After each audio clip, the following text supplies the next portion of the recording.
On day 1, I spawned in as a pretty normal guy, but wow, look at this beautiful city. This is gonna be an easy 100 days. Just then, I heard the sound of something overhead. I looked up and saw a small plane flying by.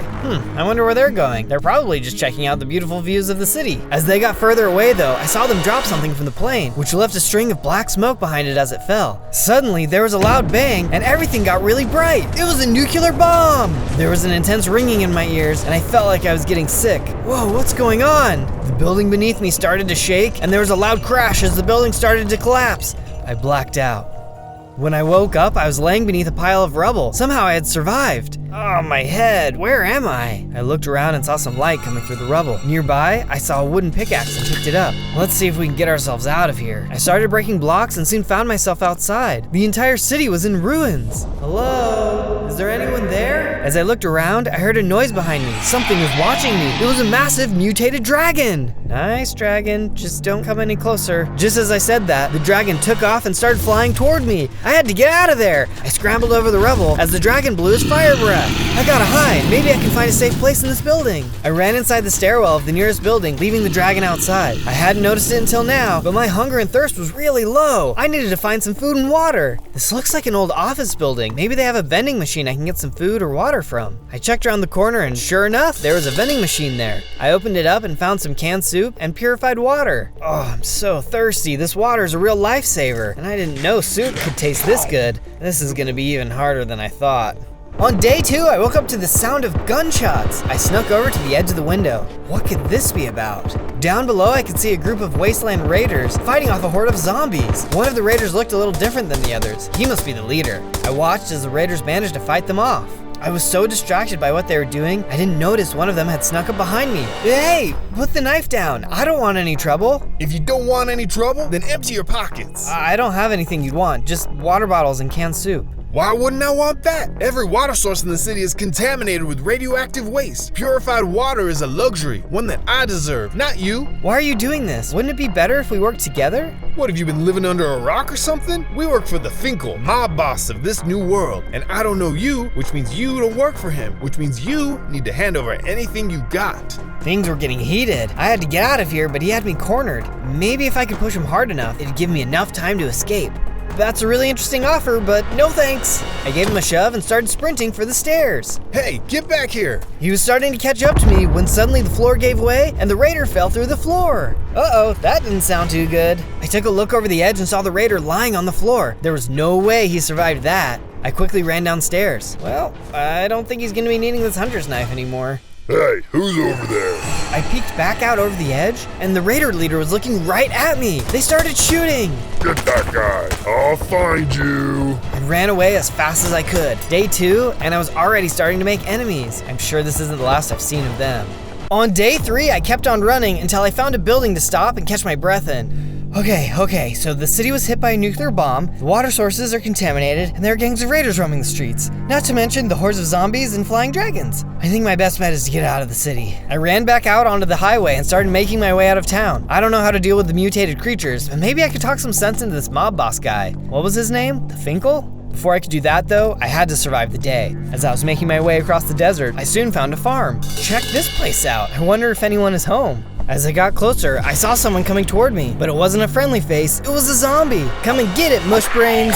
I was able to land a few good hits. Fighting zombies feels wrong, but I know it's the only way I'll survive. After the first zombie was down, I quickly started fighting another one. Sorry about your friend, but I'm not gonna be on the menu today. The knife I had picked up was proving useful, and I was able to land some good hits and survive another day. That was too close. Maybe I can set up a base in the barn. I headed to the barn, only to find more zombies. They reached out mindlessly as I struck them down with my knife. I wonder if these people used to live here. How many zombies are there? I really hope I don't get infected. I kept fighting my way through the horde, and at long last was able to clear them all out. With the zombies cleared, I headed into the loft to see if I could set up a makeshift camp.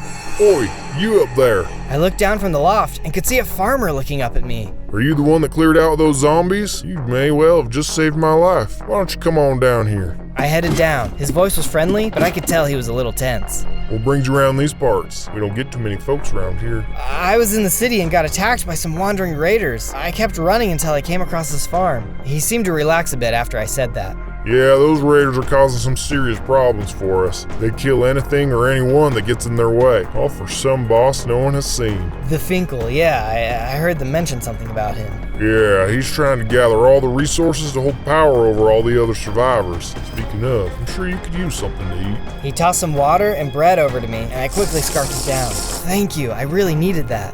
No problem. Say, why don't you stick around here for a while? I'll get a bed set up for you in the house. My name is John, by the way. John led me over and into his farmhouse. On days 4 to 5, John and I got to work building me my own section of the farmhouse. It was nice to have a friendly face around. I was hoping that we could work together to locate the Finkel and put a stop to this madness. With the exterior complete, we then filled the inside with some of the basic essentials I would need. Thanks, John. I think I'm going to be really happy here. After a bit, I met John outside to ask him about fighting off the raiders. Apart from my knife, I didn't have any way to protect myself. If you're gonna survive out here, you need to have the gear to sustain you. There isn't much around, but I can help you get the little we have. Hang on a second. John headed inside and then returned a few moments later. Here, take my axe. Go on and cut down some of them there trees and bring the wood back on over. I grabbed the axe and headed over to the trees. I got to work cutting them down. While I worked, I couldn't stop replaying what had happened with those wasteland raiders in my head. Could he really find me all the way out here? I finished cutting down the wood and headed back over to John. John tossed some of the wood back to me and instructed me on how to build a crafting table. He then showed me how to make a stone axe using some of the cobblestone I had collected earlier. Nice work. There's another thing I want to show you. Head on over to the barn and look in some of the barrels. There should be some leather in there you can use for our next project. I set off in the direction of the barn to get the leather. I couldn't believe how lucky I was to have found a friend. John was like an older brother to me, and I couldn't wait to see what else he would be able to teach me. Okay, I got all the leather I could find. What are we doing with it? I started laying out all the leather as John explained. Now, this isn't the strongest armor, but it will keep you safe if you find yourself in a tight spot. You can use these skills to make armor out of all kinds of materials. You'll be happy to have it in case those raiders show up. With the armor all done, I quickly equipped it. I feel safer already. On days 6 to 8, I woke up early to go gather some more supplies. We were hoping the Finkel would be willing to work something out, but just in case, we would need to be prepared. Soon, I saw a small settlement in the distance. When I got closer, I was immediately attacked by zombies. Ugh, you guys reek. I don't even feel bad about this. There was a pretty big horde here, and the zombies were relentless. Where do you guys keep coming from? After a while, I managed to cut my way through using my knife. I headed into the first building and found some iron and flints inside. Awesome! As I headed back outside, another group of zombies attacked. Oh geez, not more of you. These zombies were quicker than most, but I was able to hold them off. As I fought my way toward the next structure, I could see a couple of zombies were stuck in the windows.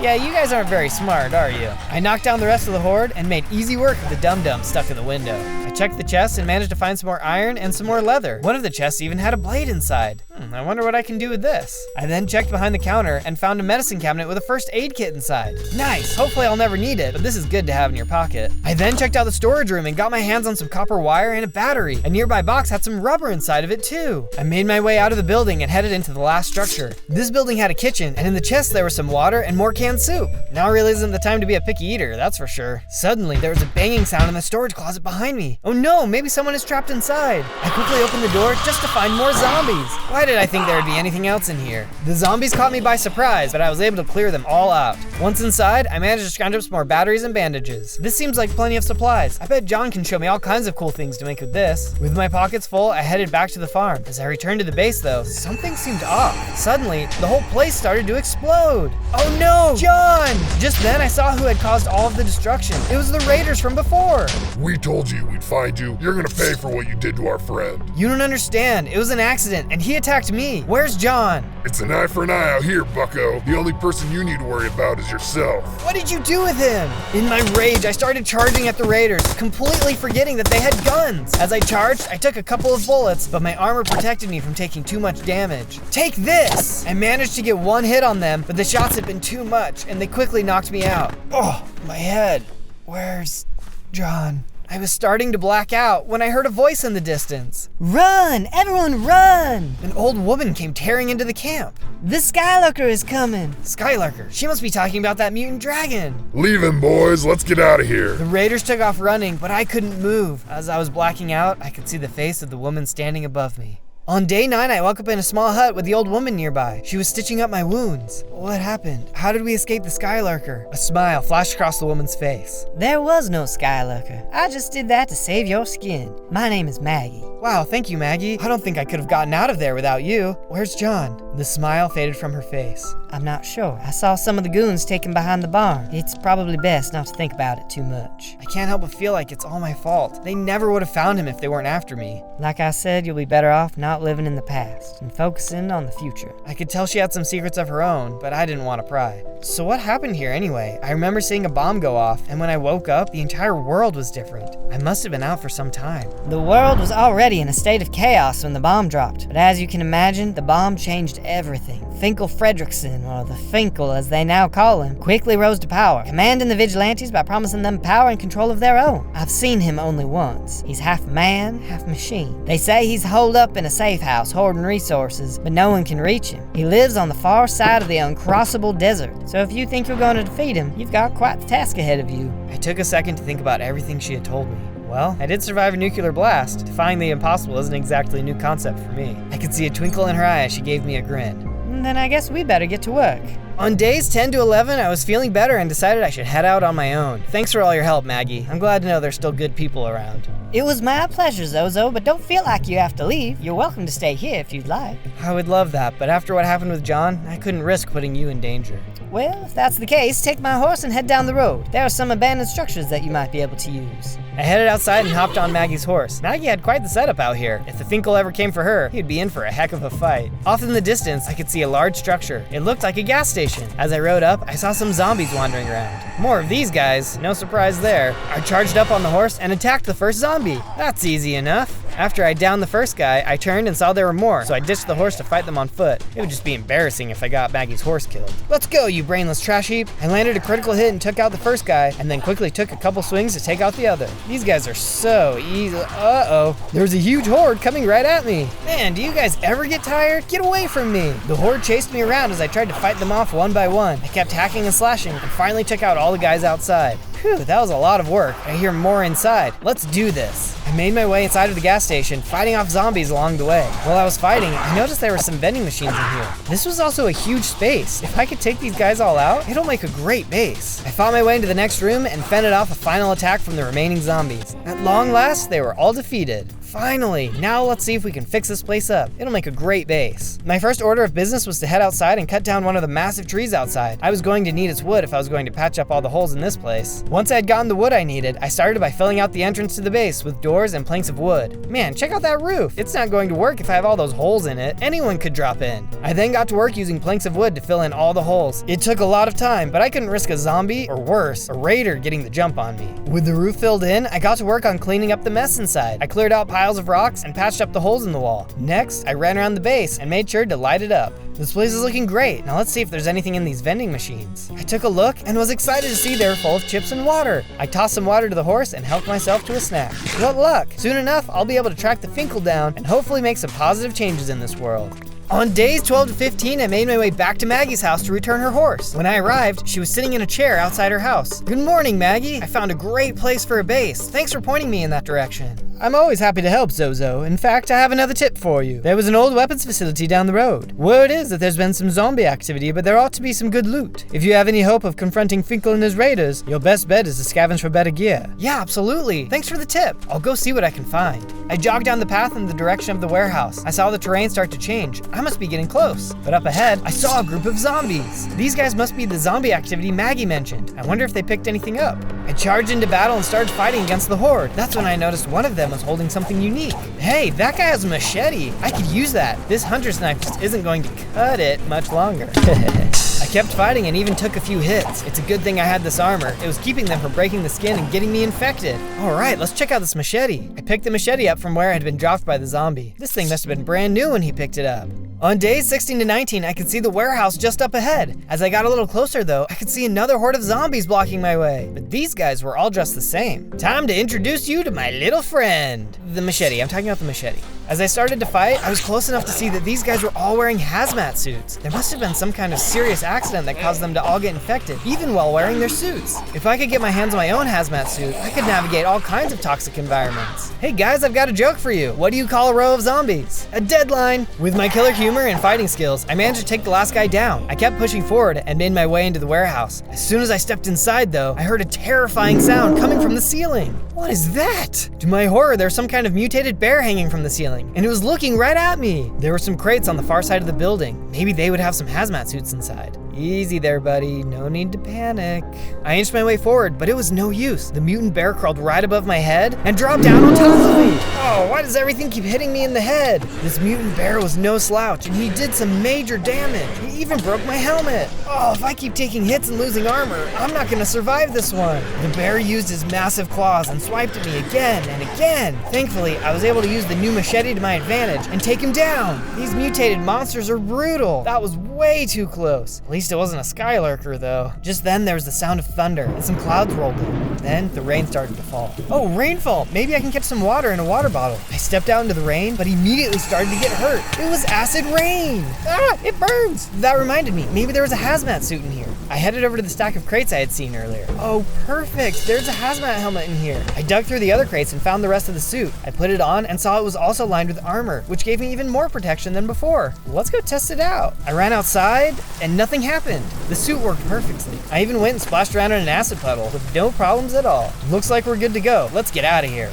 On days 20 to 22, I was making my way back from the warehouse when I came across a camp in the wilderness. I snuck up to the edge of an overlook to get a better look. It's the Wasteland Raiders from before. I don't see their leader with them though. This was going to be my best chance to get the jump on them, so I snuck down the ridge and around the backside of their camp. Using some nearby sand, I put down a couple blocks to climb over the top of their base. Okay, it looks like there's just a couple guys down here. I think I can sneak up on both of them. I hopped down and quickly took the first guy out with my machete. It made a little bit of noise, but the other raiders didn't seem to notice. Looks like you're up next. I snuck up to the other raider and managed to beat him down before he could sound the alarm too. After he vanished, I noticed he had dropped a couple of things. A shotgun? I can use this. And what's that? Orders. I opened up the book and saw it contained orders from the boss. That must be the Finkel. Looks like he's trying to expand his operation. I'm going to have to try harder to get to him sooner. With the shotgun in my inventory, I then snuck up to the corner and peeked around at the guys by the fire. This is for John! I blasted the first guy before taking out my machete to finish him off. You guys won't hurt anyone else again! I swung my machete and took the second guy out as well. With the camp cleared, I now had the freedom to scavenge the place for supplies. I went digging through the chests and managed to get some more shotgun shells, iron, and even found a stock attachment, which I added to my shotgun. It looks like I've got everything I can get from here, but I know there's more of them out here. I've got to take them down, and soon! On day 23, I was making my way across the desert when I saw something strange lodged in the land ahead. Whoa, is that what I think it is? As I got closer, I could see it was a giant submarine, that is. I'm not sure how this got here, but it's crazy to see a big sub all the way out here. Very cool label on the side though. Looks like a bell. Sub and ring the bell? If that means something to you, I say do it.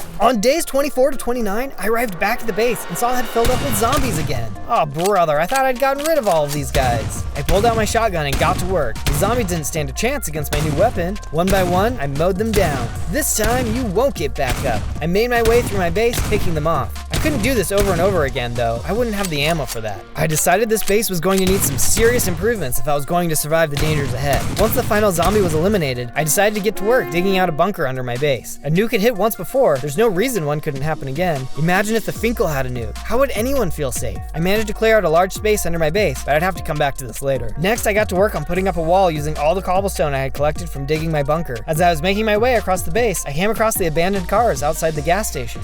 This reminds me of something John had shown me. I should take a closer look at these vans. I ran inside the station and grabbed a car jack as well as some tools and brought them back outside. I moved the van onto the jack and took a closer look. The engine block is actually in great condition. I might be able to use this to get the van inside up and running. I headed inside the shop and installed the engine into the van. I also put on some wheels I had found laying around the station. I hopped inside the van. Well, I still need to find the key and get some fuel, but once I have those, I'll be able to get around the wasteland quickly. Excited about my new find, I went back outside and kept working on the wall. I wound out to the edge of the station, then started wrapping back to where I had started. I was almost done when I heard a shout from up the hill. Help! Help! Hey, mister, help! I looked up and saw a group of desert zombies chasing a little boy down the hill. Hang on, kiddo, I've got you. I didn't have my gun on me, so I rushed in with my machete in hand. Whoa, these guys are fast. I took a few hits, and these guys were doing some real damage. Why don't you guys pick on someone your own size? I kept swinging and managed to take the horde out. Hey kid, are you alright? I am now, thanks sir, but my family is still back at the outpost. The zombie came out of nowhere, and I don't know if anyone else survived. We don't have a moment to lose. I can help. Show me to your outpost. The little boy went running back up the hill. Hopefully, we can get there in time.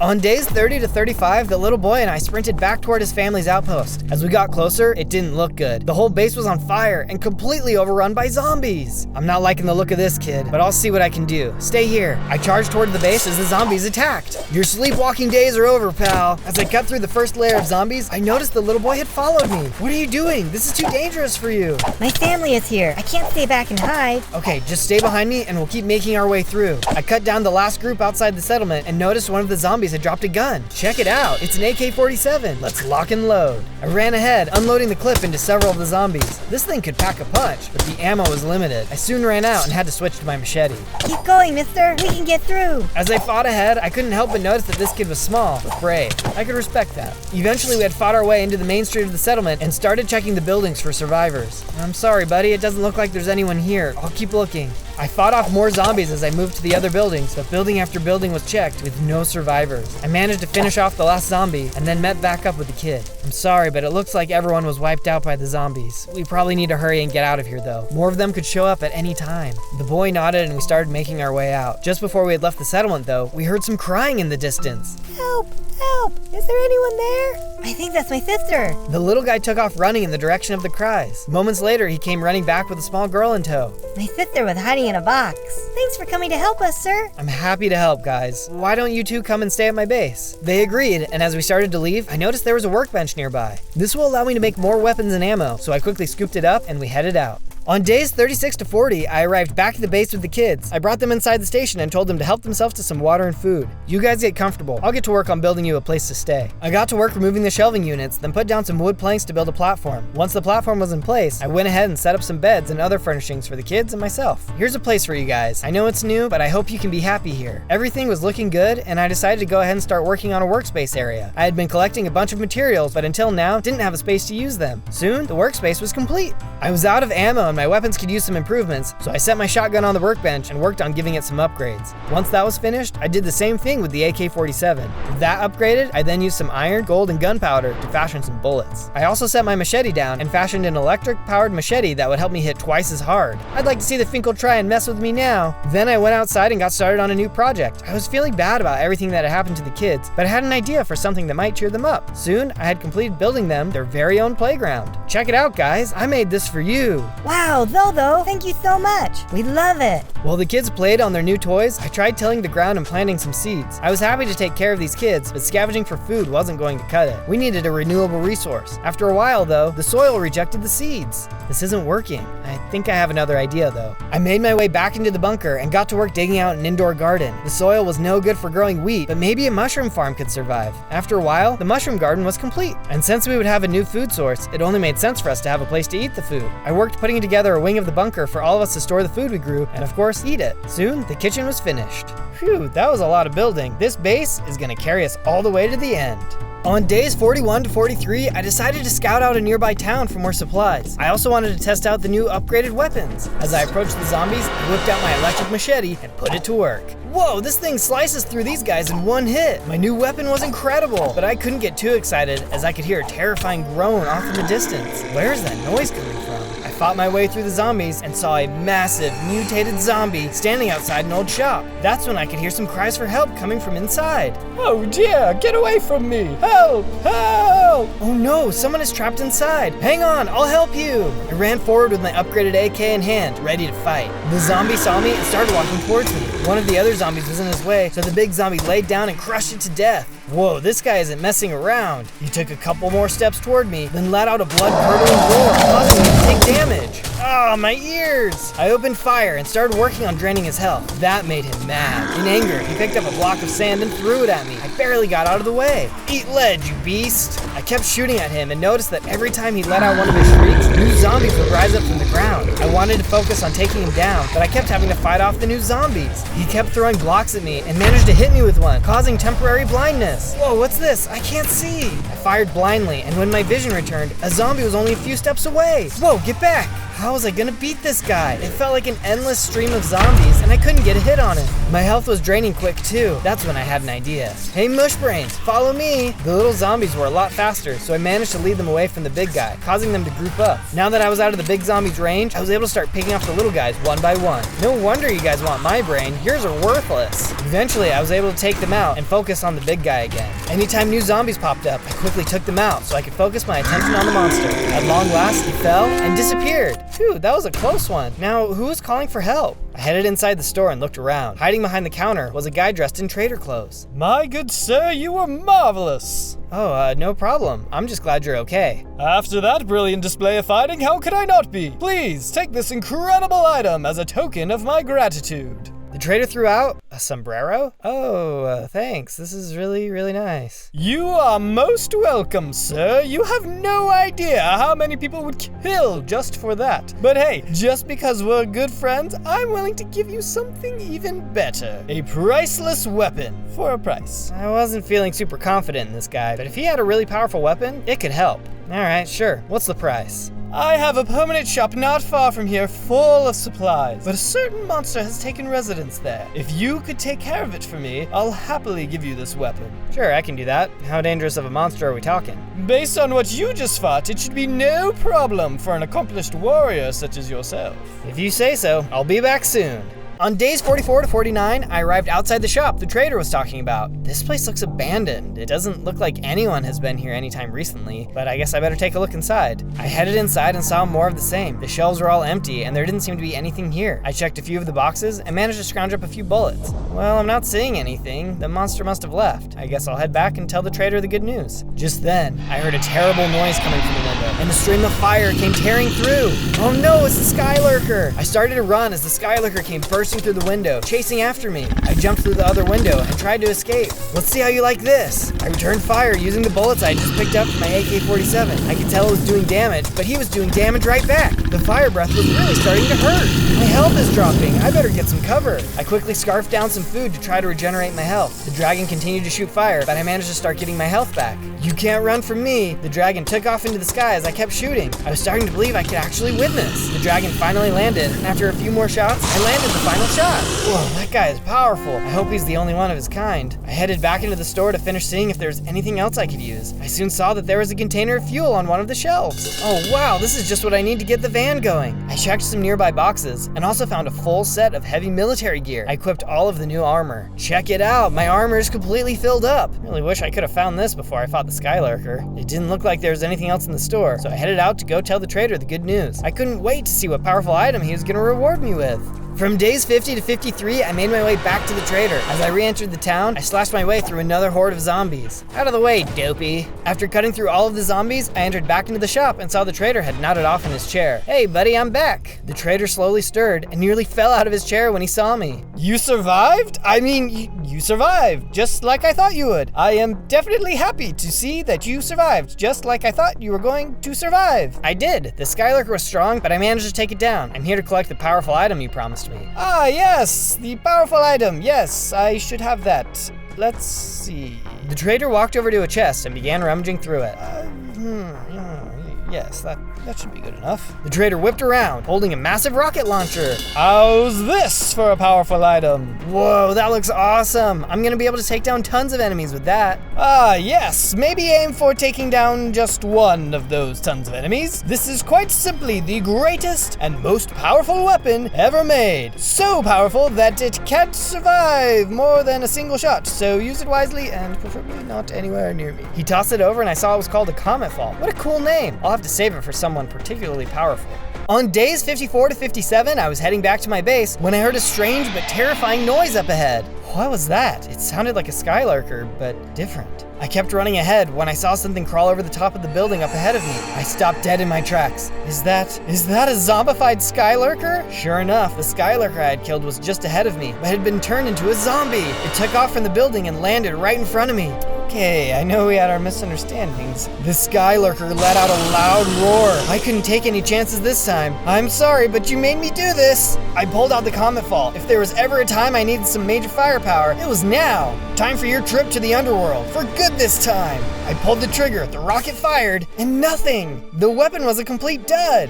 What the heck? The dragon let out another roar and started spraying me with his undead dragon breath. He was even stronger than before. Who does that traitor think he is? He's gonna get me killed. I managed to get some shots off, but it was no use. My only hope was to run away. The dragon chased me for a bit, and my health was getting super low, but luckily I was able to get away without dying.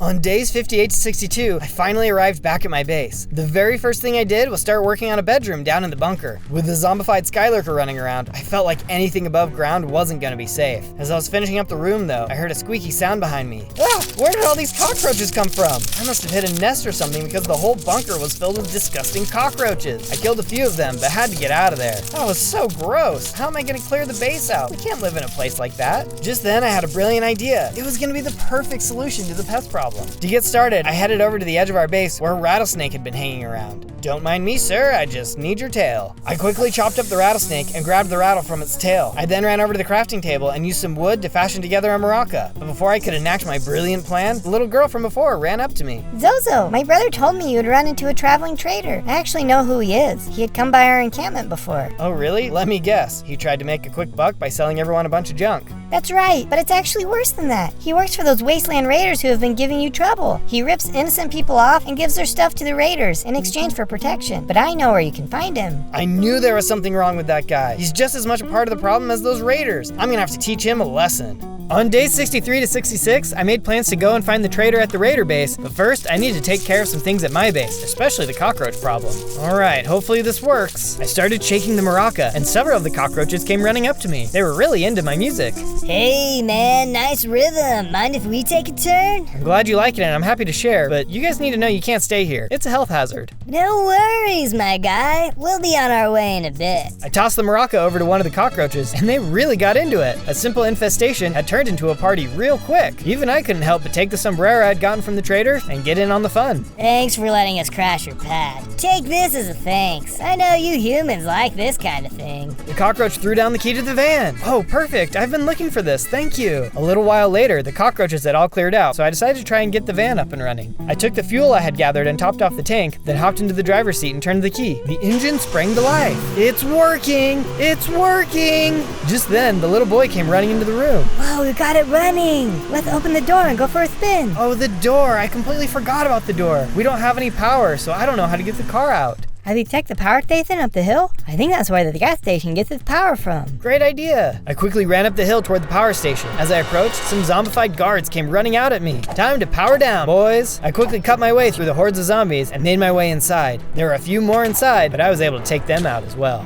It looks like the power switch is off. Let's see what happens when I flip this. I flipped the switch and heard the machine start up. Some electricity started crackling as well. Okay, I think it's working, but let me go check this sign outside to see if the power is leaving the station. Once outside, I flipped the on switch for the billboard, and after a bit, it turned on. All right, it looks like it's working. Let's head back to the base. Back at the base, I hit the garage door switch, which opened the door right away. I hopped in the van, started it up, and drove on out into the wasteland. Time to show that trader who's boss. On day 67 to 70, I made my way to the raiders' main base. According to the kids, the trader liked to hang out here. As I rolled up to their base, I saw the base was guarded by a large, heavy door. Well, I gotta get in there somehow. Time to go in, guns blazing. I revved the van engine and charged at the door, pushing it open. Looks like playtime's over, boys. I leapt out of the van as some of the nearby raiders converged on my location. There were a lot of them, but they were no match for my upgraded armor and guns. Take me to your leader! I ran across the courtyard and ran into another squadron of raiders. Using the dome as a shield, I ran around the outside, picking them off one at a time. Yeah, you guys aren't very smart, are you? Soon I had made my way around and started working through the base. I was doing well so far, but where was the trader? It was starting to feel like just an endless stream of raiders. And just as I was starting to think I had the upper hand, there was suddenly a huge explosion. Whoa, where did that come from? One of the raiders had a grenade launcher, and he was letting me have it. I quickly ran for cover and made my way around the back of a building. I snuck around and managed to pick him off, causing him to drop the grenade launcher. I think I'll take this for myself, thanks. Now I was feeling really powered up. I moved to the next section of the base and started lighting them up. I launched grenades, used my AK, and blasted them with my shotgun. I was a one-man wrecking crew, and no one was going to stop me. On days 71 to 74, I was still fighting my way through the base when I noticed a familiar face on top of a boat. It was the trader. I've got another present for you. The trader threw something at me. It was a grenade. The grenade exploded in my face, but it was just a smoke grenade. Man, this guy didn't even have good weapons for himself. What a joke. Using the smoke as cover, I quickly moved to the other side of the area, launching some grenades as I went. You fooled me for the last time. I launched a grenade up at the traitor. It hit him, but not hard enough. I had to get up there. I popped out of my spot and managed to pick off the remaining raiders. Now there was nothing between me and the traitor. Don't you even think about running. I clambered up the back of the boat and climbed up by the traitor. You feeling lucky, punk? The traitor shook his head and quickly put his gun away. Okay, ha ha ha, you've got me. Please, I didn't mean for it to all end up like this. Please, take everything I've got. You can have it all. The traitor started dumping everything he had in his pockets. This guy had a ton of junk. You think I want your trash? Drop everything. He then threw out some emeralds, amongst other valuable items. That's everything, I promise. Is it really? The traitor paused, then threw out a few more items. Okay, for real, that's all. Please, take a look. I stepped forward to take a closer look, but the raider managed to slip behind me and run off the boat. Oh, dang it. Well, whatever. He's not very tough anyway. I took a closer look at everything he had dropped. As I suspected, it was mostly a bunch of junk. Most of it, that is. What's this? An antidote vessel. Greatly reduces the duration of negative effects. Hey, this will actually help me. I dropped the antidote into my belt. All right, now we've just got to find the raider leader and get him to show us to the Finkel. On days 75 to 78, I kept exploring the base and finally found myself standing face to face with the raider leader. Hey, remember me? What do you think, you're some kind of hero now? This wasteland doesn't have to be a horrible place to live. Help me reach the Finkel and let's stop this madness. Who said this was a horrible place to live? I actually quite like how things are. Then I guess I'm gonna have to remove you myself. I'd like to see you try. The raider leader pulled out a flask and drank down a potion. Suddenly, he grew into a bigger and stronger version of himself. Then he whipped out a minigun. Come and get it, small fry. The leader jumped down and started raining bullets from his minigun. I didn't see this coming at all. I had to get under cover. Why are you running? I thought you wanted to talk. I returned fire with my AK as I ran away, but I wasn't sure how much damage it was actually doing to him. It didn't seem to slow him down a bit. Looks like it's time to switch strategies. I pulled out some grenades and let him have it. I ducked for cover as I heard the explosion.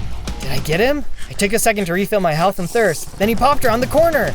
You can't kill me that easy. I kept running as he fired at me. I tried my shotgun as well as more grenades, but nothing seemed to slow him down. At one point, he got me down to 1 heart. All I could do was lean against the wall. Oh, he's too strong. Is that cowering I hear? You tried and you failed. You aren't the first, and you certainly won't be the last. The leader jumped around the corner to finish me off, but I managed to barely slip around the other corner. Oh, that's enough running. This ends now. The leader charged around the corner. I had nowhere to run, but suddenly, an explosion.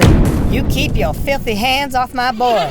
Maggie came running into the courtyard, peppering the leader with a barrage of bullets. This woman again? Who do you think you are? I hurried and ran for cover as I heard Maggie exchange fire with the leader. I scarfed down some food and water so I could get back into the fight as quick as possible. My health was soon restored, and I ran back toward the fight. Then I heard the unmistakable click of an empty cartridge. As I looked over the edge, I saw the leader had Maggie cornered. Looks like you're out of bullets, you old hag. Any last words? Zozo, it's up to you now. Maggie charged at the leader, but he took her down. Maggie! Ha ha ha ha! First John, and now Maggie. This ends now! In a rage, I jumped down from the building and hit him with my machete. I was hitting him so hard he didn't even have a chance to shoot his gun. I threw down a smoke grenade to hide my tracks. Oh, where are you? The leader stumbled around in the smoke, and then I charged at him again. It was time to end this. You're done! I struck the final blow, and the leader vanished. As he disappeared, I noticed he dropped his minigun. I picked it up. It was my turn to run this wasteland. On days 79 to 84, I took a moment to reflect on Maggie and all she had done for me. I had laid a flower where she passed. Maggie was one of the bravest people I've ever met, and if it wasn't for her, I wouldn't have survived nearly as long as I have. I owe it to her to find the Finkel and save this wasteland. You have my word. I had one last moment of silence, then left to search more of the base. There had to be a book or map somewhere here that could help me. As I checked the chest, I found what I was looking for. Map to Boss. This should tell me how to cross the desert and get to the Finkel. Elated, I headed back to the van. I had also picked up some more gas and off-road tires, so I was going to have a way to get there quickly. Just one more stop at my base to prepare, and I should be able to end this for good.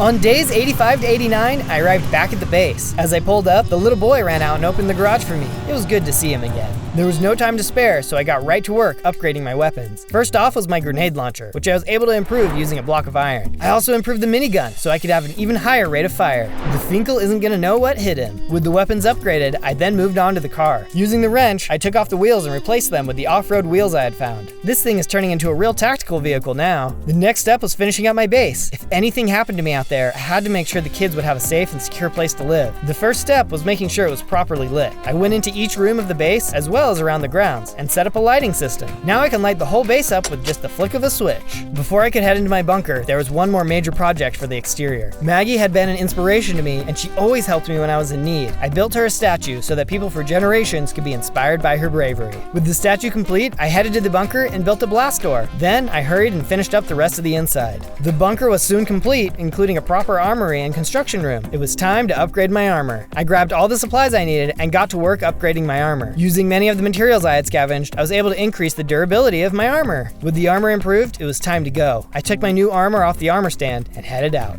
From days 90 to 94, I made my way across the uncrossable desert. The winds were blowing hard, and every now and then there would be a huge dust cloud that would blow by, making it hard to see where you were going. I can see why they call this an uncrossable desert. If I didn't have this map, I'd be lost for sure. I kept pressing forward, narrowly missing large trenches at times. There were even pools of lava I could have easily fallen into. After I had been traveling for a bit, I saw an oasis in the distance. Oh, perfect. I feel like I'm about to pass out from heat stroke and all this tactical gear. Unfortunately, a fixed van didn't come with a fixed air conditioner. I pulled up to the oasis and pulled off my helmet for a quick dip. Ooh, yeah, I needed this. I don't think I have too much further to go, though. I was relaxing when I started to hear a strange noise. I jumped out of the water and pulled out my gun. What is that? It sounds like digging. The sound continued until all of a sudden, a sandworm erupted out of the ground and attacked me. Oh, whoa! I tried to shoot at the worm, but it had gone back underground. A moment later, it leaped out again. I could barely hit this thing, and it looked like it was getting bigger. The sandworm kept leaping in and out of the sand as I managed to get shots in here and there. All right, that's enough. I took out my minigun, and as the worm leapt out, I unloaded, taking it down. Yeah, I'm not risking that again. I'm getting out of here. On days 95 to 97, I continued across the desert in the van and finally saw the tower come into view. It was a massive, dilapidated tower, but at the very top, I could see trees. Trees! This has to be the place. How else could someone have trees except by hoarding resources? It was butt-kicking time. I charged into the main floor as a group of raiders started to attack me. Where's Finkel? The raiders were relentless, throwing themselves into my path, but they were no match for my firepower. I made my way to the elevator. I'm sure the Finkel was hiding on the top floor. As I approached the elevator, though, I could see it was broken. Oh man, looks like I'm gonna have to take the stairs. Good thing I've been doing my cardio. I ran into the stairwell and made my way up the long and winding column. After what felt like an endless amount of stairs, I popped out onto an office floor. A group of raiders were waiting and ambushed me. It's going to take more than that to beat me. It was a good thing I had taken time to upgrade my weapons and armor. I was taking a lot of hits, but nothing too bad so far. As I cleared out a room of raiders, I noticed one of them drop something. Whoa, check it out! It's a rocket launcher! I was feeling absolutely stacked now. On day 98, I took a second to catch my breath before rushing to the final battle. It had been almost 100 days since I had a view like this, so I went and took a peek out the window. This world has been destroyed, but there's still hope out there. As long as there are good people supporting your cause, it's your duty to reward them with what they want. Time to finish this. On day 99, I finally reached the top of the tower and saw someone sitting in a chair overlooking the desert. Finkel, it's over! Your raiders are dead and you have nowhere else to go. You've lost. The Finkel chuckled. Zozo, is it? Come, sit. There's no need for any more violence. Haven't you been through enough? He was just an old man. How was everyone so afraid of him? Maybe I could reason with him. I sat. Look, there's a lot of good people out there. Surely there's a way we can all work together instead of for our mutual destruction. The Finkel paused for a moment. Do you want to know how I got this car? I used to believe like you did too. I believed people could work together. We lived in a world full of natural resources, enough for everyone to live happy lives. But was everyone happy? No! People were left in the streets to fight for every scrap of food. So that's why I did it. That's why I dropped the bomb. I couldn't believe it. Finkel was behind the destruction of this whole world. Why would you do that? There were other options. And look at yourself. You're no better than the people you set out to destroy. You're right, Zozo, because this is the only way things can be. So why shouldn't I be at the top? Why shouldn't I get what I want? You've lost your mind. So let me show you how I got this car. Let me show you the price I've paid for power. The Finkel clicked a button on his arm and he started to shake. A burst of light and smoke appeared around him and he transformed into a huge mutated cyborg. I'm sorry you traveled so far to die. I'm going to crush you like a bug. No one can stop me, not even you. The Finkel charged at me, and I had no choice but to run. This guy is crazy. I've got to get out of here. As he chased me, he broke through the walls. I tried shooting him, but it looked like it had little effect on his metallic cyborg skin. All I could do was run away. I might be running out of floors here. I'm gonna have to make a final stand. On day 100, I reached a large open room as the Finkel came storming up the stairs behind me. I was trapped. It's time to accept your fate, Zozo. I have the resources. I have the power. I have your friend. My friend? The Finkel let out a hollow mechanical laugh. John, is it? He's here. My prisoner. He keeps the farms operational. But who cares? You'll never see him again. The Finkel let out a shriek and punched the ground, causing a group of zombies to rise up and attack. But I wasn't worried. I knew how to deal with this. I quickly took aim and picked off the zombies. I couldn't have anything distracting me from my main target. Is that all you've got? I'll show you what I've got. The Finkel charged, trying to crush me with his metallic body. I took out my minigun and let it rip. It looked like if I could hit his human parts, I was actually doing a bit of damage. You're not as powerful as you think you are.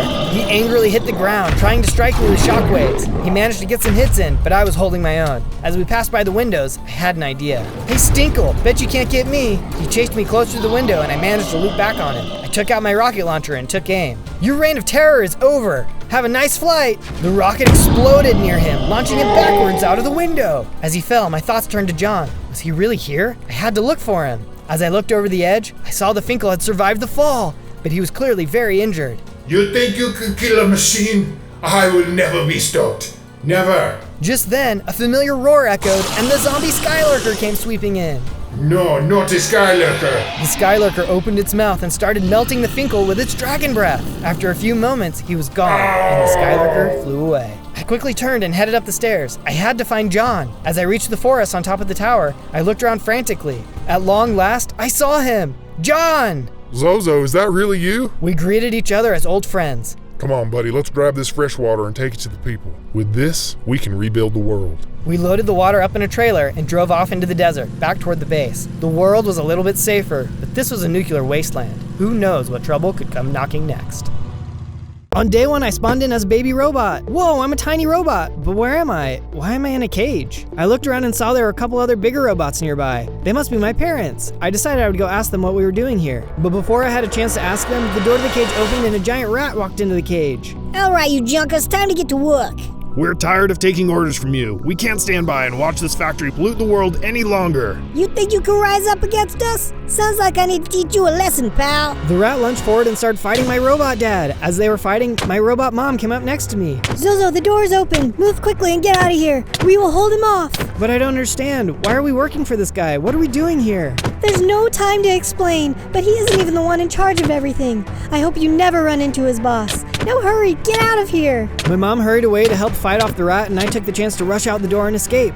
As I drove away, I turned around and saw the rat destroy my dad. Dad, no! I thought about going back, but I noticed I only had 6 hearts. If I was captured or killed, my dad's sacrifice would be in vain. As I drove away, I noticed that I had just escaped from a huge factory. There were big pillars of smoke coming out of it, which must have been causing all of the yellow haze. I better get out of here before that rat shows up, or worse, his boss. I was driving away when suddenly I started beeping, and my battery started to drain. Oh no, my battery is going to run out in 30 seconds. What's going on? In a panic, I backed up into the sunlight and saw that my battery immediately started to recharge and returned to full. Whew, that was scary. I must be a solar-powered robot. I'll have to be sure to stay in the light when I'm out and about. I soon found a good place to build a shelter for the night and quickly put up some walls. I made sure to leave the roof open so I could power back up in the morning. On day 2, I woke up to a full battery and sunlight coming into my shelter. Looks like my shelter kept me safe through the night, but I have a lot I need to figure out today, starting with rescuing my mom, if she's alive. I knew I wouldn't be able to get back into the factory without gearing up first, which is when I noticed that my arm was a permanent drill. I'll bet I can break all kinds of blocks with this arm. I'm going to try and go get some supplies. I stepped outside my base when I was suddenly attacked by some kind of tiny animal. Ah, what the heck are you? Get back! I swung my drill arm and quickly defeated the enemy. That looked like some kind of mutated bunny. I wonder where he came from. I'll have to keep an eye out. I headed over to a nearby hill where there were some trees growing and collected some wood and stone. Then I set up a crafting table and made an axe, shovel, and sword. My drill arm was pretty handy though, so I decided to start building a mine inside my base. I drilled into the ground and saw I was able to break a bunch of blocks at once. Whoa, mining is going to be a breeze. I was digging down and my battery alarm went off again. I was so excited about my drill, I almost forgot I had to stay in the sun. Luckily, I was able to get out before the timer ran out too quickly. Looks like I'm gonna have to be a lot more strategic every time I wanna leave the sun. On day 3, I decided to venture out a little further to see if I could find some more supplies. I knew I still wasn't strong enough to break my mom out. As I got closer to a nearby cave, I saw something strange inside. What is that? It looks like there's a deactivated robot in there. Their battery must have run out. As I got closer to investigate, I was attacked by a mutant pig. Whoa, get back! The mutant pig had come out of nowhere, but I was able to quickly fight them off. As they disappeared, I saw a whole horde of pigs coming over the hill. I better get out of here. As I was driving away, I couldn't help but wonder what was happening to all of the animals and who was in that cave. Maybe they would be able to help me in the fight. I'd have to try and come check on them later. On days 4 and 5, I was running away when I stumbled across a small farming village, but noticed none of their crops really seemed to be growing. I decided to try and get more information, so I headed to the house at the top of the hill. Hello, is anyone home? The door opened and a farmer stepped out. Hey there, I'm trying to find out what's going on around here. What's wrong with your crops? She explained that the smog coming from the factory was killing all of her crops. Not only that, the smog was also turning all the animals into mutated versions of themselves. She explained that the only way would be to take out the factory's boss, Fat Cat, but everyone was too scared to get close to the factory, so she didn't know any good ways to do that. Well, I've been there once. I can try and get close and see what I can find out. Thanks for your help. I drove off in the direction of the factory. Hopefully I could learn something new before trying to break in. On days 6 to 8, I started making my way back towards the factory. As I reached the top of the hill, I ran into a mutated sheep. Ah, another one! Take this, you creepy sheepy! By using my sword, I was able to take it down. That farmer was right. The smog is making all the animals crazy. I kept going on my way when I ran into a zombie. As I started to attack him, I noticed he had something interesting in his hand. Are those robot tracks? I'm sure you won't mind me taking those off your hands. After a few hits, he was down. And I was right. He dropped a new set of tracks. I picked them up. Oh, nice! These Mark 1 tracks will give me an armor upgrade. Oh, and check it out! They gave me a speed boost, too! Now I'll be able to get farther on my limited battery. On days 9 to 10, I rolled up to the gates of the factory and took a look inside. I don't see much on this side. The workers must be inside. I'll go see if there's anything on the other side. As I got closer to the other side, I could see someone in a suit yelling at a robot. That suit, it must be Fat Cat. I looked into the yard and saw who he was shouting at. It was my mom. We know you helped that little robot escape. You're gonna work overtime until we find him. My mom didn't say anything. She was so brave. If I was going to help her though, I was going to need to find a way to get in. Just then, I heard some pistons moving and snuck over to where I heard the noise. As I peeked over the edge, I saw an opening in the wall of one of the guard towers, and a couple of rats were talking outside. What do you think of my secret door? Pretty nifty, huh? Now we can sneak out and skip work. Nobody will know. I still wasn't strong enough to fight, but knowing this will help me sneak in the future. As I turned to leave though, my new track squeaked, getting the attention of the rats. Hey, what was that? The rats rushed over to where I was hiding, but thanks to my new speed, I was able to get away without them seeing me. Don't worry, Mom. I'll come back for you.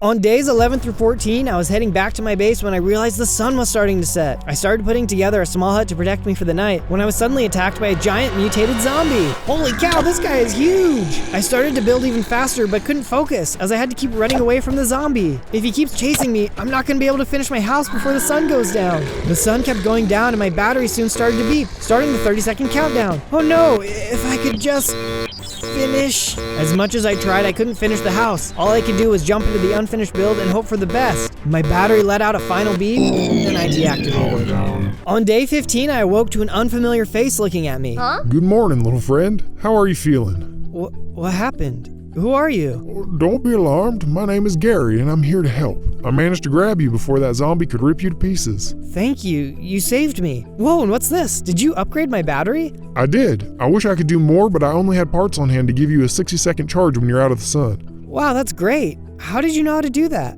The old man sighed before heading into his story. My wife and I actually used to work at the factory building robots just like you. It was a clean, safe place for everyone, and the factory didn't produce the pollution that you see today. But then one day Fat Cat showed up and turned it into the mess you see now. He mistreats the robots and makes them work non-stop, which causes the factory to pollute the land. My wife and I had to flee for our safety. We planned to save the land from the factory, but my wife got sick and wanted to spend her last days growing her flower garden. But nothing would stay alive. She passed away soon after.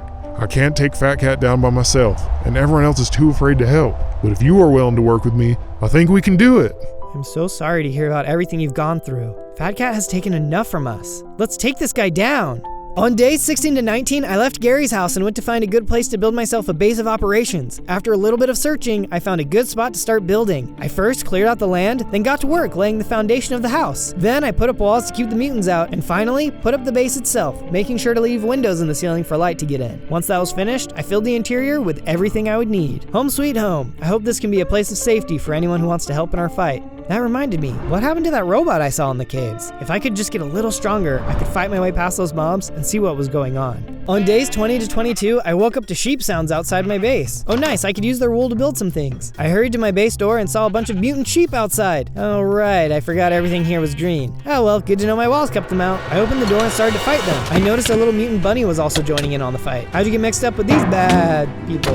I finished them all off, no problem. After the fight, I could feel a power surge and I suddenly grew into a bigger robot. Alright, I even gained 4 more hearts. I looked closer at my drill. It now had a diamond tip. I decided to go and give it a test. Looks like I can break blocks even faster than before. This is great. On days 23 to 27, I left my base to try and look for that robot in the cave. I had no idea if they would still be there, but maybe they could help in our fight against Fat Cat. Since I had just gotten my new upgrades, it felt like the right time to try again. Before I got back to the cave, I stopped by an abandoned mine shaft I had seen earlier. I'm going to need a way to transport the robot back, so I can take these old rails to do it. I soon gathered up all the rails and found myself looking over the cliff to the cave. It looked like the robot was still in there, so I rushed down the hill and attacked the mutant pigs. I'm not gonna run away this time. They put up a good fight, but my new abilities were too much for them. I fought as hard as I could and won. Finally, now I can get this robot out of here. Looks like they're deactivated. I quickly laid down some tracks, got the robot into a minecart, and started heading back to the base. On days 28 to 32, I arrived back at the base, and I saw Gary had moved a lot of his supplies in. This will help us coordinate our plans much easier. Gary, I found this robot out in a cave. Do you think you can help her? Oh, I recognize this model. They call her Eve. Gary took a look and could immediately tell what was wrong. Yep, looks like her battery's fried. She must have been caught out in the wilderness. So what can we do? Do you think you can fix her? Not with the supplies I have on hand, but I know of a warehouse in the desert that used to have the components. I can tell you where to go to find it. Gary told me where to go, but before I left, I made some improvements to the base. I added a second layer to the walls and got to work on building Gary a house to work out of. Everything was looking great, and I even built a working drawbridge. No one is going to be breaking into here. On days 33 to 36, I was getting ready to leave when Gary stopped me and said he had something to ask me. Zozo, I had a question to ask you. Why are you so nice to everyone? Well, I wish I could take all the credit, but there's a robot I really look up to who has inspired me to be nice and always try and help. He's a sassy dude, but in the end, he always does the right thing. That's great. I think we should build a statue of this robot as a symbol to everyone that there are still good in this world. That would be a great idea. I rushed out and was able to find some non-mutated sheep to use for the build. I led them back to the base and put them in a pen I had made. Then I got to work on the statue. I started with the base, then moved on to the statue itself. After a while, I had finished the first part. This is coming along great. I hope you're enjoying it so far too. If you like what you're seeing, be sure to subscribe to the channel. That way, you'll never miss my next adventure. On days 37 to 40, I entered the desert to begin my journey to the warehouse. I can already feel the temperature rising, but that means lots of sunlight for my battery. As I made my way toward a small hill, I heard a strange sound up ahead. I wonder what that could be. As I came over the hill, I saw a group of mutant horses who attacked me. This feels so wrong to be fighting horses. But you guys aren't as nice as your non-mutant brothers. After a tough fight, I was able to finish them off. I made it through, but these mobs were getting tougher. I'm gonna have to find a good spot to build a camp and craft some upgrades. Who knows what could be waiting for me at the warehouse. On days 41 to 43, I found a nice spot against the cliff full of ores. Whoa, look at all these ores. I can use these to give myself an upgrade. I also noticed there was a nice spot in the corner where I could build a camp. I quickly laid down some blocks for a foundation and then set up all the tools I would need. Then I worked on building the walls and finished it up with a glass ceiling. With the base set up, I headed over to the ore deposit and mined out some gold and some iron. I can use this iron to upgrade my armor, and I've got a special item in mind for the gold. I quickly smelted down all the iron in my blast furnace, then got started smelting all the gold. Then I made an iron chestplate, iron leggings, and an iron helmet. With the leftover iron, I decided to make myself an iron sword, axe, shovel, and hoe as well. To finish up, I then made a gold block, which I then mixed with some gold bars in my tire tracks. This let me upgrade my tracks to the Mark II version, which gave me even more protection than before. Wow. I feel like I can take on anything now. Let's go find that warehouse. From days 44 to 49, I left my house to finally find the warehouse. After a while, I could finally see it. That must be it. I hope the parts we need are inside. As I entered the building, I could see the place was in ruins. This place has been completely picked apart. It looks like I might just have to head home and figure something else out. Hey, you! A little rat came running over to me. What could he want? What do you want? Aren't you working with Fat Cat? No, not at all. You think rats want to work with cats? That giant rat has betrayed all rat kind, and I want to take him out. You think you can help? It sounds like we want the same thing, but how do I know I can trust you? You came here to this warehouse because you're looking for something, right? The giant rat cleaned all these warehouses out and moved everything to his base. I can show you where it is. I didn't know if I could trust him, but I agreed to work with him, so we headed off to the base. On days 50 to 53, the rat and I were traveling when a gazelle called out to us from a village. It looked like something was wrong. Hey, what's going on? She told us that a group of husks were attacking their village and they needed our help. If we would help them, she would give me something useful. I'm always happy to do what I can.